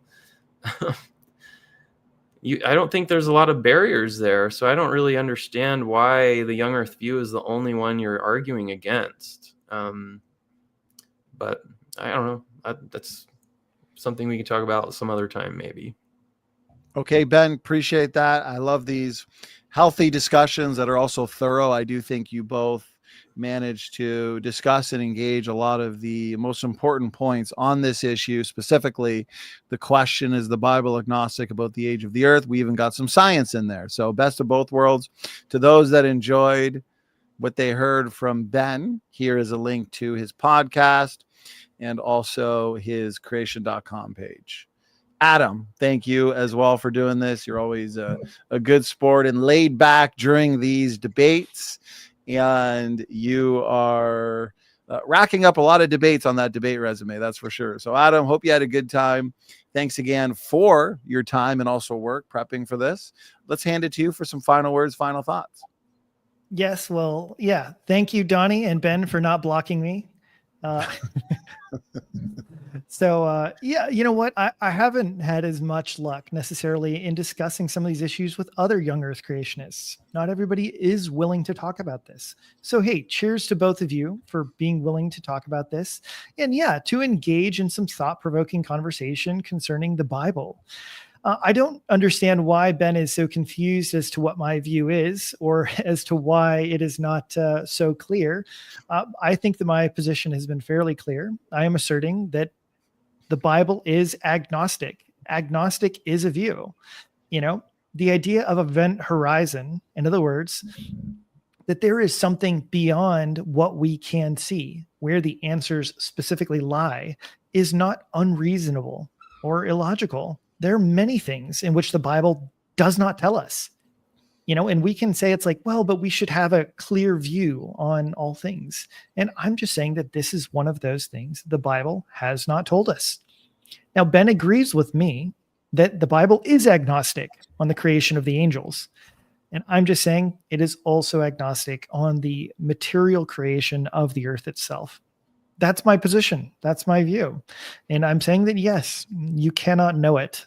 You cannot know it from the Bible. And certainly, yeah, Ben wants to know, why don't I shoot at anyone else besides the young Earth creationists? Well, because as far as I can tell, they're the only ones who are asserting from the Bible a clear, definitive age. Now, if there is an old earther that wants to debate me, I'm more than happy to it. So, Donny, if you find somebody out there that's like, yeah, that's right, I want to take a crack at Adam, by all means, set it up. But most old earthers arrive at their conclusion not from Scripture alone. They arrive at their conclusion through scientific arguments. They mostly propose that the Bible allows for an old earth. And they don't make a hard line claim. And so because of that, and for that reason, I don't have as many arguments with them, because old earthers are either too lazy or just too apathetic. They don't seem to care as much. And so for all those reasons, yes, of course, I'm agnostic on it. I hope that other people do search the scriptures, argue the scriptures. Yes, I'm passionate about the Bible. The Bible is my foundation for these. and I have proposed a biblical argument. As you know, of course, Donny is trying to continuously bait me into scientific arguments. I did not come with a long list of scientific arguments because my point is concerning the Bible and what the Bible says. And so that's where I would start. And only if you start with the Bible, then yeah, we can talk about other subjects afterwards. So thank you guys both again for a pleasant debate and a pleasant conversation. Appreciate it. As moderator, I shouldn't be trying to bait you into anything, but Adam, you're a good sport. You're so laid back, and you allow me to add an extra layer or two to these excellent debates on the age of the earth, because you've now, I think, if I remember correctly, you've done 3, right? You did one on animal death. You did one with Kent, and now you did one here with Ben, and you got one coming up with CJ Cox on animal death. You also missed out 2 more. This is actually number 7 for me, but no, I'm just age of the earth specific. I mean, yeah. But then number 7 in general. So, okay. Well, you know what? I love having 2 individuals who love the Bible, who love studying these issues. This gets us out of our theological echo chambers, right, gentlemen? Nobody likes just an echo chamber.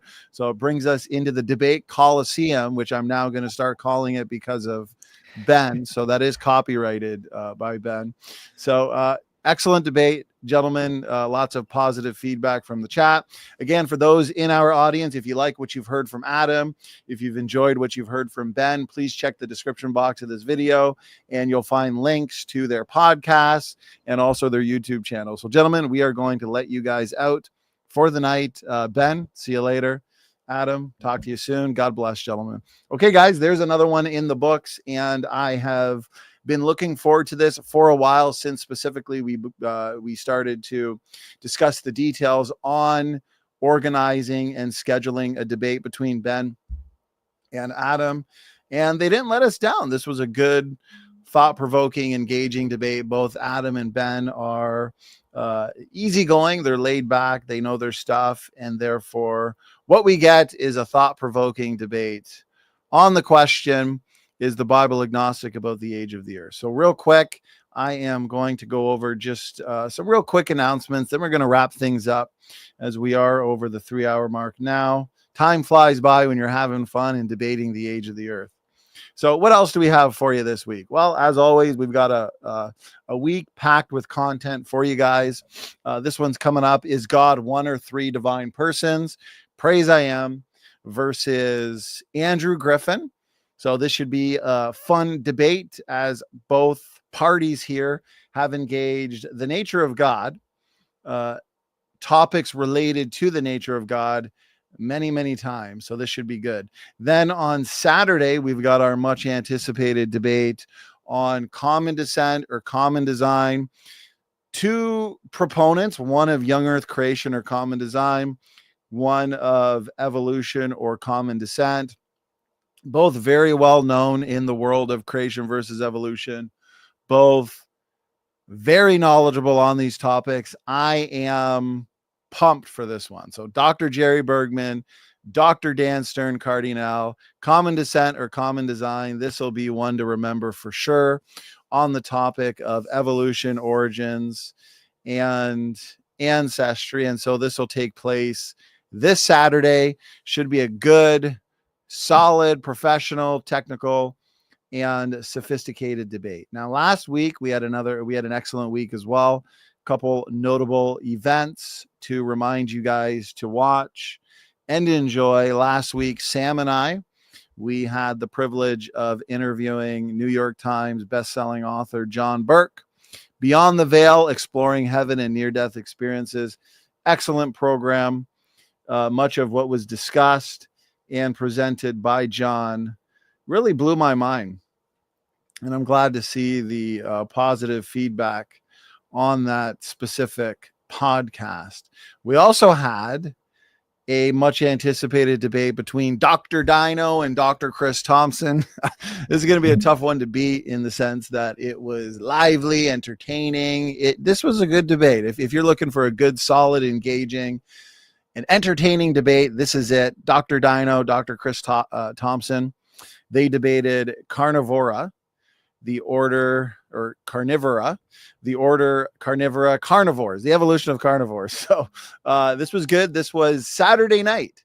So do check this one out. It largely focused on just the topic of ancestry, but this specific order in terms of the history of evolution. So this was good. Again, that was Saturday night. Okay, guys, just really quickly what we have for you in the next month or two.